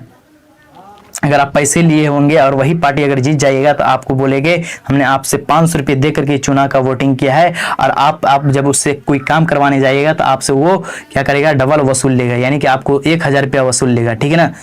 इसलिए पैसे लेकर के कोई भी वोटिंग नहीं करना है, ठीक है ना। और स्वतंत्र चुनाव यानी कि इस चुनाव निष्पक्ष कराता है, क्या कराता है, निष्पक्ष तरीके से होता है, ठीक है ना। और जो होता है एक प्रधानमंत्री और राज्यसभा के जो मुख्यमंत्री की जो इलेक्शन होता है, जो लोकतंत्र होता है, उसमें क्या होते हैं, जनता चुनते हैं, यानी कि जनता के द्वारा सरकार चुनी जाती है, ठीक है ना। पहले हम लोग क्या चुनते हैं, मुख्यमंत्री के लिए विधायक के चुनते हैं, और विधायक चुन करके क्या करते हैं, वो एक क्या करते हैं, मुख्य धारा में आकर के वो एक मुख्यमंत्री का चुनाव करता है, ठीक है ना। हर पार्टी के अलग अलग विधायक होते हैं, ठीक है ना। और संसद में भी ऐसा ही, तो जनता के द्वारा ही चुना जाता है, लेकिन राष्ट्रपति और राज्यसभा में निष्पक्ष होता है, यानी कि जनता के द्वारा नहीं चुना जाता है, ठीक है ना। क्या होता है, जनता के द्वारा नहीं चुना जाता, जिसे अप्रत्यक्ष बोलते हैं, ठीक है ना। और लोकसभा का जो होता है और विधानसभा का जो होता है वो प्रत्यक्ष रूप से होता है, यानी कि जिससे जनता के द्वारा चुना जाता है, ठीक है ना, यही है, ठीक है ना। अब चलते हैं अगले क्वेश्चन की तरफ। दूसरा नंबर प्रश्न है कि भारतीय संसद की शक्तियों का वर्णन कीजिए, यानी कि भारतीय संसद है ना, उनकी शक्तियों का वर्णन कीजिए। संसद कहाँ है, हमारे जो देश की संसद है, भारत की जो संसद है वो कहाँ है, तो दिल्ली में संसद है। तो संसद में कौन लोग बैठते हैं, तो संसद में वो लोग बैठते हैं जो एमपी होते हैं, जो एमपी यानी हमारे क्षेत्र से जो चुने हुए एमपी लोग होते हैं, हम ही लोग क्या करते हैं, उसे चुनते हैं और चुन करके संसद में भेजते हैं ताकि वो अपने क्षेत्र का विकास कर सके, ठीक है ना। संसद में वो कुछ फंड ला सके, ठीक है ना, और अपने क्षेत्र में विकास कर सके, ठीक है ना। तो भारतीय संसद की जो शक्तियां है ना, भारतीय जो संसद है उनकी जो शक्तियां है इसके बारे में वर्णन करने को कह रहे, ठीक है ना। तो भारतीय संसद सर्वोच्च विधायी संस्था है, इसमें लोकसभा और राज्यसभा शामिल है। संसद को मुख्य शक्ति कानून निर्माण है जो संघ और सूची और समवर्ती सूची के विषयों पर लागू होती है, ठीक है ना। वित्तीय शक्तियों में वार्षिक बजट पारित करना, जैसे हमारे देश में जो वार्षिक बजट है, यानी कि हर साल वार्षिक बजट क्या किया जाता है, पारित किया जाता है, कहाँ, तो संसद भवन में पारित किए जाते हैं। और कर लगाना शामिल है, ठीक है ना। संसद कार्यपालिका पर नियंत्रण रखती है, जैसे प्रश्न काल, अविश्वास प्रस्ताव और बहस के माध्यम से, ठीक है ना। आप लोग संसद में देखिएगा तो पक्ष और विपक्ष के लोग क्या होते हैं, बहस होते हैं। तो कहाँ होते हैं, तो संसद में ही होते हैं, बहस के माध्यम से होता है, ठीक है ना। संविधान संशोधन का अधिकार भी संसद के पास है, ठीक है ना। संविधान को जो संशोधन करना है तो वो सब क्या है, तो संसद के पास है, यानी कि उसके बहस के, यानी कि पक्ष विपक्ष के बहस होते तो वो संसद में ही होते हैं, ठीक है ना। इसके अतिरिक्त यह राष्ट्रपति के चुनाव में भाग लेती है, ठीक है ना। क्या होती है, तो ये सब राष्ट्रपति के चुनाव में भी भाग ले सकते हैं। जो एमपी लोग होते हैं, जो राज्यसभा के जो संसद होती है, ये सब क्या होते हैं, ये सब राष्ट्रपति के चुनाव में भाग ले सकते हैं, ठीक है ना। और सर्वोच्च न्यायालय तथा उच्च न्यायालय के न्यायाधीशों के महाभियोग भी की प्रक्रिया संचालित कर सकती है, ठीक है ना। जो न्यायाधीश होते हैं उसको भी संचालित कर सकती है, ठीक है ना। और राष्ट्रपति आपातकाल या राष्ट्रपति शासन की घोषणा को मंजूरी देना भी संसद का कार्य है, यानी कि जो राष्ट्रपति जो शासन लेंगे उसमें संसद का ही योगदान होगा, तभी राष्ट्रपति शासन लेंगे, ठीक है ना। इस प्रकार संसद न केवल कानून बनाती है बल्कि लोकतंत्र और संविधान की रक्षा में भी महत्वपूर्ण भूमिका निभाती है, ठीक है ना। इस तरह आपको लिखने हैं, ठीक है। अब चलते हैं अगले प्रश्न को देखते हैं। अगला प्रश्न क्या है,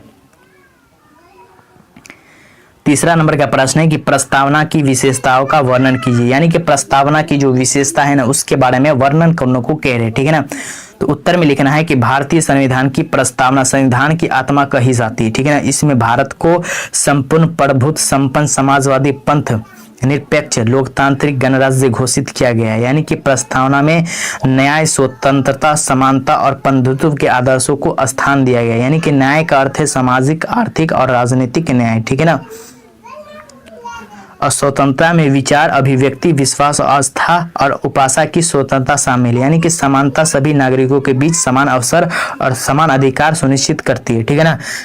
क्या होता है, समान अवसर और अधिकार सुनिश्चित करती है। अब बंधुत्व राष्ट्रीय एकता और अखंडता की भावना को मजबूत करता है, ठीक है ना। प्रस्तावना संविधान के उद्देश्य को स्पष्ट करती है, क्या करती है, संविधान की प्रस्तावना को स्पष्ट करती है और संविधान को मूलभूत संरक्षा का हिस्सा मानी जाती है, क्या जाती है, तो हिस्सा मानी जाती है, ठीक है ना। इस तरह आपको लिखने हैं, ठीक है।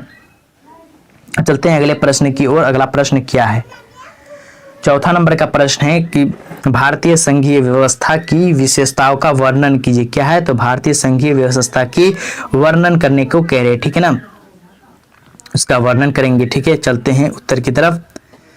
भारत की संघीय व्यवस्था अद्वितीय, इसमें शक्तियों का विभाजन केंद्र और राज्यों में किया गया है, यानी कि संविधान में संघ सूची राज्य सूची और समवर्ती सूची बनाई गई, यानी कि भारत एक मजबूत संघीय प्रणाली अपनाता है क्योंकि अधिक शक्तियां केंद्र के पास है। संविधान सर्वोच्च है और सभी राज्यों पर लागू होता है। सर्वोच्च न्यायालय संघीय विवादों का निपटारा करता है। आपातकालीन प्रावधान भी भारत की संघीय व्यवस्था को विशेष बनाते हैं, ठीक है ना, क्योंकि संकट की स्थिति में केंद्र राज्य की शक्तियां अपने हाथ में ले सकता है। यह व्यवस्था एकता और विविधता दोनों को संतुलित करती है, क्या करती है, दोनों को क्या करती है, संतुलित करती है, ठीक है ना। अब चलते हैं अगले प्रश्न की ओर, ठीक है ना। यानी कि इसका एग्जाम्पल है कि भारत का संघीय ढांचा एकता और विविधता दोनों को संतुलित करता है, ठीक है ना। चलते हैं अगले प्रश्न को देख लेते हैं, जो कि 5वां नंबर प्रश्न है कि समानता के मौलिक अधिकार का महत्व होता है, यानी कि समानता के जो मौलिक अधिकार है इसके क्या महत्व है उसके बारे में लिखने को कह रहे हैं, ठीक है ना। इसके महत्व को लिखेंगे, ठीक है। समानता का अधिकार भारतीय लोकतंत्र की नींव है, यानी कि समानता का जो अधिकार है ना, जो क्या है, तो भारत लोकतंत्र की नींव है, क्या है, तो नींव है। आप लोग जो देखिएगा ना, तो आप लोगों का जो नींव है, आप लोग जब शिक्षा ग्रहण किए ना, तो आप लोग पहले क्या सीखेंगे, सीखे हुए नींव जो रखे हुए आज से सीखे होंगे, यही नींव है शिक्षा का। यहीं से हम लोग क्या किए, उभरे हैं, ठीक है ना। उसी से हम लोग आज हिंदी पढ़ रहे हैं, ठीक है ना। तो क्या है, तो समानता का अधिकार भारतीय लोकतंत्र का ही नींव है और संविधान अनुच्छेद 14 से 18 में यह अधिकार दिया गया है कि इसमें कानून के समक्ष समानता, धर्म, जाति, लिंग या जन्म के आधार पर भेदभाव पर रोक, समान अवसर और अधिकार अस्पृश्यता का उन्मूलन शामिल है। यह अधिकार नागरिकों को समान ऊर्जा देता है और समाज में असमानता व न्याय स्थापित करता है। इससे लोकतंत्र मजबूत होता है और सामाजिक एकता को बल मिलता है, ठीक है ना। इस तरह आपको लिखने हैं, ठीक है ना। लोकतंत्र का नियम और समाज में न्याय और एकता को स्थापित करता है, ठीक है ना। इसमें क्या होता है, धर्म, जाति, लिंग, जन्म आदि के आधार पर भेदभाव निषिद्ध है, क्या है, तो निषिद्ध है, ठीक है ना। अब चलते हैं अगले प्रश्न को देख लेते हैं, ठीक है ना। छठा नंबर का प्रश्न है कि शिक्षा का अधिकार यानी कि 2009 को स्पष्ट कीजिए, ठीक है ना। शिक्षा का अधिकार जो नियम है 2009 के, उसके बारे में स्पष्ट करने को कह रहे हैं, ठीक है ना। शिक्षा का अधिकार अधिनियम 2009 अनुच्छेद यानी कि आर्टिकल 21A के अंतर्गत लागू हुआ है, यानी कि इसके तहत 6 से 14 वर्ष तक के प्रत्येक बच्चों को निःशुल्क और अनिवार्य शिक्षा का अधिकार है। यानी कि जो बच्चे 6 से 14 वर्ष के हैं उन बच्चों को क्या किया जाए, निःशुल्क यानी कि मुफ्त में शिक्षा दिया जाए और बिल्कुल अनिवार्य रूप से शिक्षा प्रदान करवाया जाए, ठीक है ना।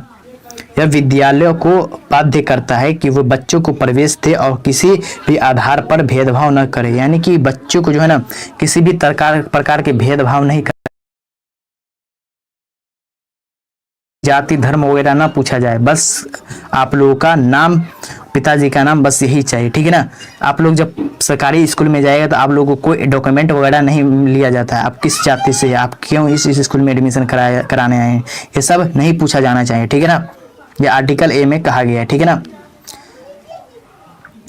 निजी विद्यालय यानी कि किसी भी तरह का भेदभाव न करें, निजी विद्यालयों को भी 25% सीटें गरीब बच्चों के लिए आरक्षित करनी होती है, ठीक। इस अधिनियम का उद्देश्य शिक्षा को मौलिक अधिकार बनाना और सभी बच्चों को गुणवत्तापूर्ण शिक्षा उपलब्ध कराना, यानी कि जो निजी स्कूल होते हैं, ठीक है ना, तो उसमें भी कितने, यानी निजी स्कूल के प्राइवेट स्कूल वो बोलते हैं, ठीक है ना। प्राइवेट स्कूल में भी 25% सीटें गरीब बच्चों के लिए आरक्षित करनी होती है, ठीक है ना।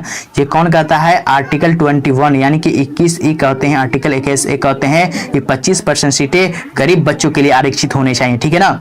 चलते हैं अगले प्रश्न को देखते हैं, ठीक है। अगला प्रश्न क्या है उसको समझ लेते हैं। 7 के जो प्रश्न है कि भारतीय संविधान की प्रमुख विशेषताएं क्या है, यानी कि भारतीय जो संविधान है उनकी जो प्रमुख विशेषताएं हैं उनके बारे में बताने को कह रहे हैं, ठीक है ना। उत्तर को देखते हैं कि भारतीय संविधान विश्व का सबसे बड़ा लंबा लिखित संविधान है, यानी कि भारतीय संविधान विश्व का सबसे लंबा लिखित संविधान है। इसमें संघीय व्यवस्था के साथ एकात्मक विशेषता भी है, ठीक है ना। इसमें मौलिक अधिकार और नीति निर्देशक तत्व दिए गए हैं, स्वतंत्र न्यायपालिका, संसदीय शासन प्रणाली, धर्मनिरपेक्षता और सार्वभौमिक वैश्य मत अधिकार इसकी मुख्य विशेषताएं। प्रस्तावना संविधान के उद्देश्यों को स्पष्ट करती है। संविधान में संशोधन का प्रावधान है ताकि समय की आवश्यकता को अनुसार परिवर्तन किया जा सके, यही सब है, ठीक है ना। इस तरह आपको क्वेश्चन आंसर को करना है, ठीक है। अब प्रश्न को देखेंगे कि 8 नंबर का प्रश्न है कि दलीय व्यवस्था और गठबंधन राजनीति पर चर्चा कीजिए, यानी कि जो दलीय व्यवस्था और गठबंधन की जो राजनीति है ना उसके बारे में चर्चा करने को कह रहे हैं, ठीक है ना। तो उसको देख लेते हैं। आंसर क्या है, तो आंसर है कि भारत में बहुदलीय प्रणाली क्या है, तो बहुत दल के लोग रहते हैं, अब बहुत दल से चुनाव होते हैं, ठीक है ना। तो विभिन्न राष्ट्रीय और क्षेत्रीय दल चुनाव में भाग लेते हैं, यानी कि जब चुनाव का समय आता है तो आप लोग क्या देखते होंगे कि राष्ट्रीय दल भी चुनाव लेते हैं। राष्ट्रीय दल के नेता कौन होंगे, तो भाजपा हो गई, कांग्रेस ही तब राष्ट्रीय हो। एक होता है क्षेत्रीय दल, यानी कि क्षेत्र में क्या होती है, पार्टी होते हैं और उस क्षेत्र में क्या करते हैं, चुनाव लड़वाते हैं, ठीक है ना, सभी सीटों पे। जैसे आरजेडी हो गया, ठीक है ना, जेडीयू हो गया, ठीक है ना। इसी तरह के कई तरह के राजनीतिक दल है, तो क्षेत्रीय दल चुनाव में भाग लेते हैं और इसका कारण महागठबंधन राजनीति का उदय हुआ है। यानी कि जब क्षेत्रीय पार्टी और राष्ट्रीय पार्टी हर क्षेत्र में चुनाव लड़ते हैं, हर राज्य में चुनाव लड़ते हैं, तो कोई भी दल अक्सर पूर्ण बहुमत नहीं पाता। यानी कि आप लोग देखिएगा कि राज्य में कहीं कहीं भी है, कहीं कहीं क्षेत्रीय पार्टी है, तो क्षेत्रीय पार्टी क्या है, तो क्षेत्रीय पार्टी का दबा होता है और राष्ट्रीय पार्टी उतना अच्छा प्रदर्शन नहीं कर पाती, वहीं से क्षेत्रीय पार्टी अच्छा प्रदर्शन कर पाती है। तो इस वजह से क्या होता है कभी कभी कि राष्ट्रीय पार्टी पूर्ण बहुमत से सरकार नहीं बना पाती, तो इस वजह से वो क्या करते हैं, तो क्षेत्रीय पार्टी से किसको क्या करना होता है, समझौता करना पड़ता है, तब वो क्या हो जाता है, तो गठबंधन, यानी कि दोनों कोई जब मिल के सरकार बनाती है ना तो उसको गठबंधन की सरकार कहते हैं। जैसे हमारे बिहार राज्य की बात कर ले तो बिहार राज्य में क्या है, तो बिहार राज्य में महागठबंधन की किसकी सरकार है, तो एनडीए, यानी कि एनडीए की सरकार है, ठीक है ना। तो एनडीए सरकार महागठबंधन जो कहते हैं, तो महागठबंधन में कौन कौन है, तो कांग्रेस है और आरजेडी है, ठीक है ना। तो उसकी पूर्ण बहुमत नहीं पी रही है, लेकिन वही एनडीए की जो बात करें तो एनडीए में क्या है, तो जेडीयू यानी कि नीतीश कुमार की जो पार्टी है और जो भाजपा, यानी कि दोनों मिलकर के क्या कर रही है, बिहार की सरकार को चला रही थी, उसी को हम क्या कहते हैं, गठबंधन की सरकार कहते थे। यानी कि दोनों मिलकर के एक दल को चलाए, यानी कि राज्य मुख्यमंत्री को चलाए, यानी गठबंधन के साझा करके चलाए, ठीक है ना। तो उसको हम बोलते हैं गठबंधन राजनीति, ठीक है ना। तो कोई भी दल अक्सर पूर्ण बहुमत नहीं पाता, इसलिए कई दल मिलकर सरकार बनाते हैं, ठीक है ना। गठबंधन राजनीति से विविध हितों का प्रतिनिधित्व होता है, लेकिन कभी कभी अस्थिरता भी उत्पन्न होती है, ठीक है ना। इसमें क्या होता है कि इसमें अस्थिरता होती है, यानी कि जब एक पार्टी दूसरे पार्टी के से नेतृत्व करके सरकार बनाता है, उसमें दबाव महसूस होता है, दबाव की राजनीति होती है, ठीक है ना। तो ये वही अगर एक यानी कि एक पार्टी की अगर राज्य में सरकार रहती तो इसके पावर अच्छे तरीके से पावर का उपयोग कर पाते, लेकिन वही दो गठबंधन करके जब सरकार बनती है तो इसको क्या होता है, दोनों को तालमेल बैठा करके सरकार को दबाव महसूस करके चलाना पड़ता है, ठीक है ना, नहीं तो पार्टी टूट भी सकती है, ठीक है ना। तो महागठबंधन की राजनीति लोकतंत्र की विविधता देती है, लेकिन कभी कभी सरकार कमजोर भी बना देती है। कभी कभी क्या हो जाती है, विधायक वगैरह दल बदल कानून कर लेते हैं, दल बदल लेते हैं, तो क्या हो जाता है, सरकार भी गिर जाती है, ठीक है ना। तो इसी को हम कहते हैं, ठीक है ना। अब चलते हैं अगले प्रश्न को देख लेते हैं। 9वां नंबर प्रश्न है कि लोकतंत्र में शक्तियों का पृथक्करण क्यों आवश्यक है, यानी कि लोकतंत्र में जो शक्तियों का पृथक्करण है वह क्यों आवश्यक है, उसके बारे में कह रहे हैं, ठीक है ना। उत्तर को देखेंगे कि शक्तियों का पृथक्करण लोकतंत्र की मूर्त शर्त है, ठीक है ना। विधायिका कानून बनाती है, विधायिका क्या बनाती है, कानून बनाती है, और कार्यपालिका उसे लागू करती है, और न्यायपालिका उसकी व्याख्या करती है। यदि सभी शक्तियां एक ही संस्था में हो तो अधिनायकवाद पैदा हो सकता है, ठीक है ना।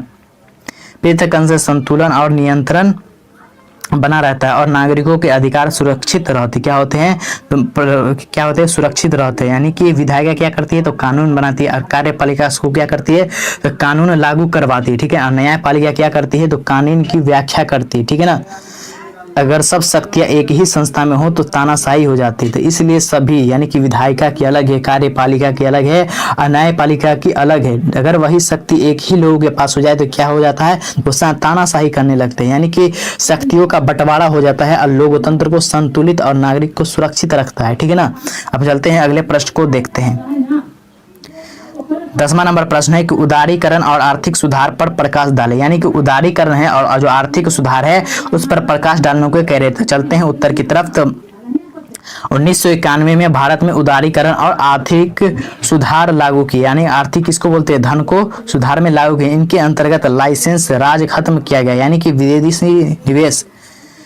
विदेशी निवेश को प्रोत्साहन दिया गया और निजीकरण बढ़ाया गया, आयात निर्यात की सरल की गई। इन सुधारों से अर्थव्यवस्था खुली और प्रतिस्पर्धा बढ़ी, हालांकि इससे असमानता भी बढ़ी। क्या हुआ, इससे असमानता भी बढ़ी, ठीक है ना।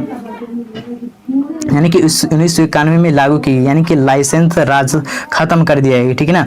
विशेष निवेश को प्रोत्साहन मिलने लगा और निजीकरण बढ़ गया, ठीक है ना। आयात निर्यात में क्या हो गया, तो सरल हो गया, यानी कि आसान हो गया आयात निर्यात, यानी कि सामान को एक देश से दूसरे देश निर्यात करने में क्या हो गया, आसान हो गया, ठीक है ना। तो इसका परिणाम यह हुआ कि अर्थव्यवस्था खुली और प्रतिस्पर्धा बढ़ी और असमानता भी बढ़ी, ठीक है ना। उदारीकरण ने भारत को वैश्विक अर्थव्यवस्था में जोड़ा है, ठीक है ना। चलते हैं अगले प्रश्न को देखते हैं, ठीक। 11 नंबर के प्रश्न है कि आर्थिक विकास क्या है, तो आर्थिक विकास और आर्थिक संवृद्धि में अंतर स्पष्ट कीजिए, यानी कि आर्थिक जो विकास है और आर्थिक संवृद्धि है उसमें अंतर क्या है, तो उसको लिखना है, ठीक है ना।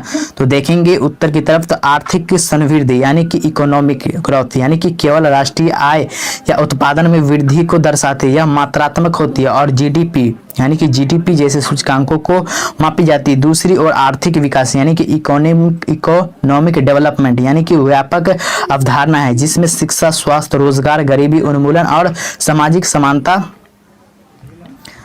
शामिल है। विकास गुणात्मक सुधारों पर बल देता है। उदाहरण के लिए यदि किसी देश की आय बढ़े लेकिन गरीबी और बेरोजगारी बनी रहे तो यह समृद्धि है, विकास नहीं है। इसलिए आर्थिक विकास अधिक महत्वपूर्ण माना जाता है क्योंकि यह सामाजिक न्याय और समान अवसर प्रदान करता है। यानी कि देश में क्या रोजगार जब रहेगा ना तो लोग क्या हो जाएंगे, गरीबी से कम मरेंगे, ठीक है ना। गरीबी जब बेरोजगारी खत्म हो जाएगी ना तो लोग क्या करते हैं, लोग एक अच्छे तरीके से अपनी जिंदगी को जीते हैं, ठीक है ना। जब गरीबी रहती है तो क्या होता है, तो आर्थिक विकास में काफी गिरावट आता है, ठीक है ना। यानी कि शिक्षा, स्वास्थ्य और रोजगार, गरीबी हटाना यानी कि गुणात्मक सुधार है, ठीक है ना। विकास में क्या है, शिक्षा को आगे ले जाना, स्वास्थ्य में अच्छा सुधार करना, रोजगार देना और गरीबी को हटाना, गुणात्मक सुधार, यही तो विकास है ना। तो विकास को हमको क्या करना है, आर्थिक विकास को बढ़ाना है, ठीक है ना। यानी कि शिक्षा के क्षेत्र में हो, स्वास्थ्य के क्षेत्र में हो, रोजगार जब देंगे तो गरीबी जरूर हटेगी, ठीक है ना। गुणात्मक सुधार हो जाएंगे यानी कि कई गुना सुधार हो जाएंगे, ठीक है ना। सिर्फ आय बढ़ना समृद्धि नहीं है, लेकिन जबकि सबकी जिंदगी बेहतर बनना विकास विकास है, ठीक है ना। सबकी आय बढ़ना जरूरी है, लेकिन सबकी जिंदगी बनना बेहतर है, जरूरी है, ठीक है ना। चलते हैं अब अगले प्रश्न को देखते हैं, ठीक। 12 नंबर के प्रश्न क्या है उसको देख लेते हैं। 12 नंबर के प्रश्न से पर्यावरण संरक्षण अधिनियम 1986 की विशेषताएं लिखी, यानी कि पर्यावरण संरक्षण अधिनियम 1986 की जो विशेषताएं है उसके लिखने को कह रहे हैं, ठीक है ना। तो देखते हैं आंसर की तरफ।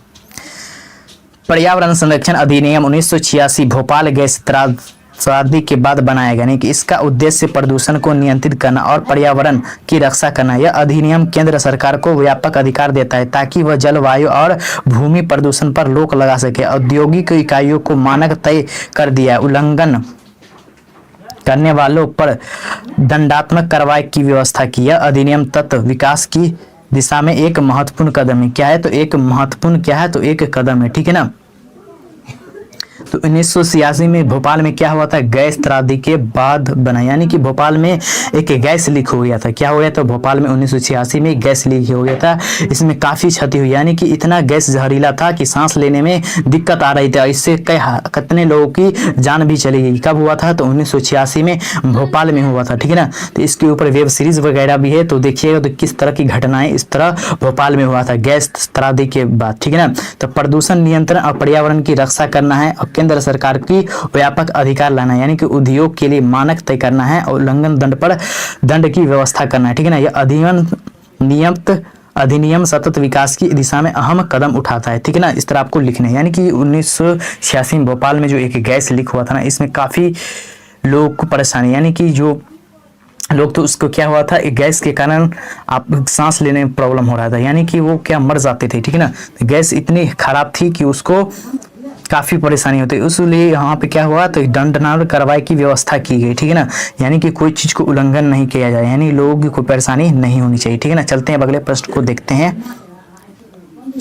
13 नंबर के जो प्रश्न है उसको देखते हैं। 13 नंबर का प्रश्न है कि पंचायत प्रणाली और ग्राम सभा का महत्व बताइए, ठीक है ना। पंचायत प्रणाली जो है और ग्राम सभा का जो महत्व है उसको बताने को कह रहे हैं, ठीक है ना। तो उत्तर को देखेंगे। पंचायत प्रणाली ग्रामीण स्वशासन का आधार है, यानी कि 73वें संशोधन से इसे संवैधानिक दर्जा मिला, यानी कि ग्राम सभा गांव की मूल इकाई है। क्या है तो मूल इकाई है जिसमें सभी वयस्क नागरिक शामिल होते हैं। यह विकास योजनाओं पर चर्चा करती है और निर्णय लेती है।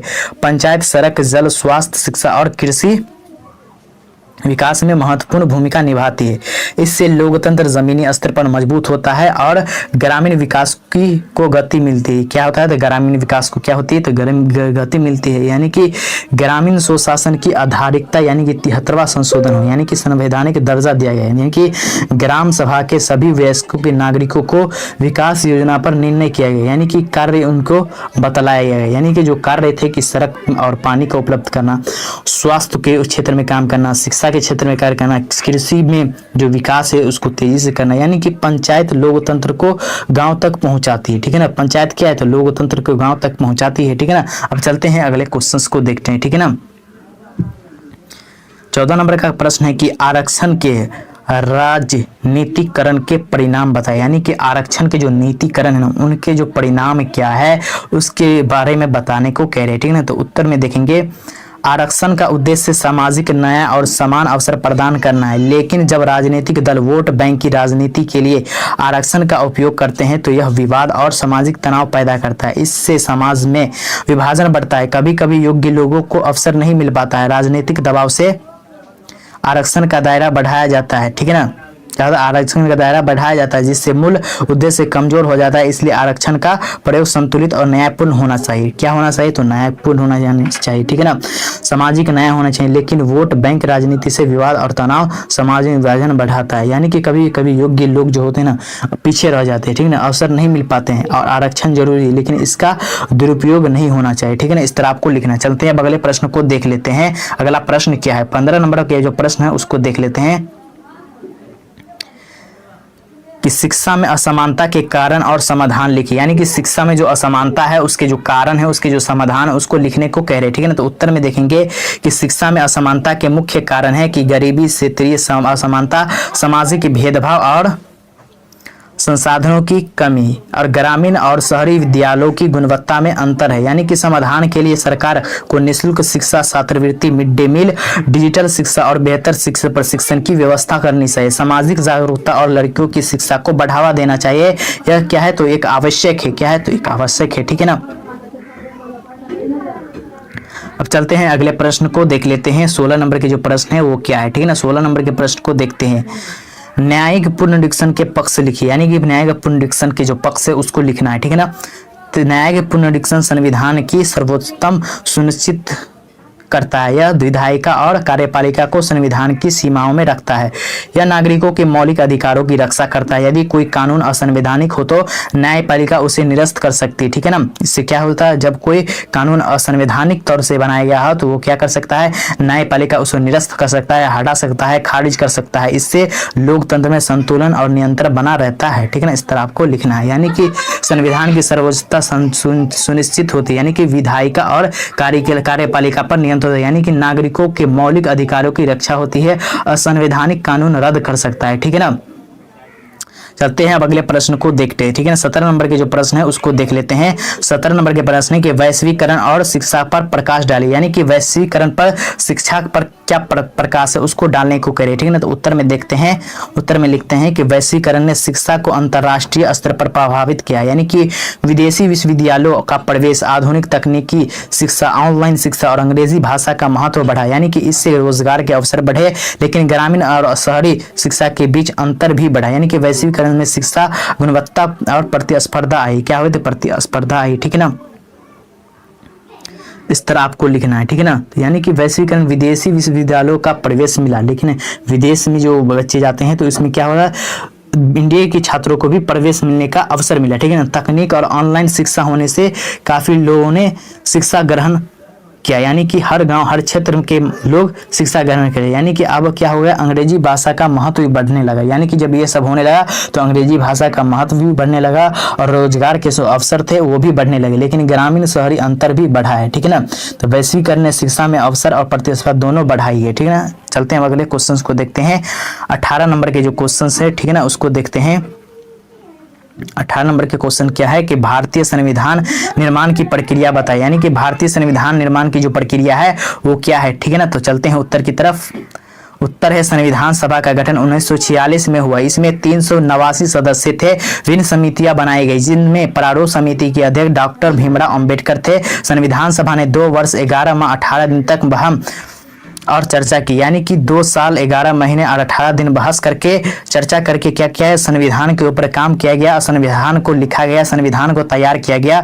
और 26 नवंबर क्या आपको तो 26 नवंबर 1949 को संविधान अंगीकृत हुआ और 26 जनवरी 1950 से लागू हो गया। ठीक है ना। यही क्वेश्चन है। ठीक है। अब 19 नंबर के प्रश्न को देखते हैं कि 19 नंबर क्या है। ठीक है ना। तो राष्ट्रपति के कार्य और शक्तियां लिखिए। यानी कि राष्ट्रपति के जो कार्य है, जो उनकी जो शक्तियां है उसको लिखने को कह रहे हैं। ठीक है ना। तो उनको लिखेंगे। ठीक है। उनके क्वेश्चन आंसर को देखेंगे। आप लोग लाइक नहीं करते हैं, आप लोग लाइक जरूर कर दिया कीजिए, क्योंकि मैं इतने मेहनत के साथ मैं आप लोगों के लिए पीडीएफ को तैयार करता हूं। हर एक क्वेश्चंस, इंपॉर्टेंट क्वेश्चंस को चुन करके लाता हूं, उसके बाद मैं आप लोगों को बताता हूं। ठीक है ना। फिर भी आप लोग लाइक करने में कंजूसी करते हैं। लाइक अच्छे से दबा करके कर दिया कीजिए। ठीक है ना। तो उत्तर है कि राष्ट्रपति राष्ट्र का प्रमुख होता है। क्या होता है, राष्ट्रपति राष्ट्र का प्रमुख होता है। वह प्रधानमंत्री और मंत्रिपद की नियुक्ति करता है, संसद द्वारा पारित विधेयकों को स्वीकृति देता है, आपातकाल की घोषणा कर सकता है, विदेशी देशों से संबंध स्थापित कर सकता है, यानी कि करता है। ठीक है ना। सेना का सर्वोच्च सेनापति होता है, उसके सभी कार्य मंत्रिपरिषद की सलाह पर आधारित होते हैं। ठीक है ना। जो राष्ट्रपति होते हैं तो वो क्या होते हैं, प्रधानमंत्री और मंत्रिपरिषद की नियुक्ति करता है, संसद द्वारा पास बिल पर स्वीकृति करता है, और जो आपातकाल जो की स्थिति आती है तो उस आपातकाल की घोषणा भी करते हैं। ठीक है ना। विदेशों से संबंध स्थापित करता है। ठीक है ना। और सेना का सर्वोच्च सेनापति भी कहा जाता है। राष्ट्रपति राष्ट्र का प्रमुख है, लेकिन काम मंत्रिपरिषद की सलाह पर करता है। ठीक है ना। चलते हैं अब अगले क्वेश्चन को देखेंगे। अगला क्वेश्चन क्या है,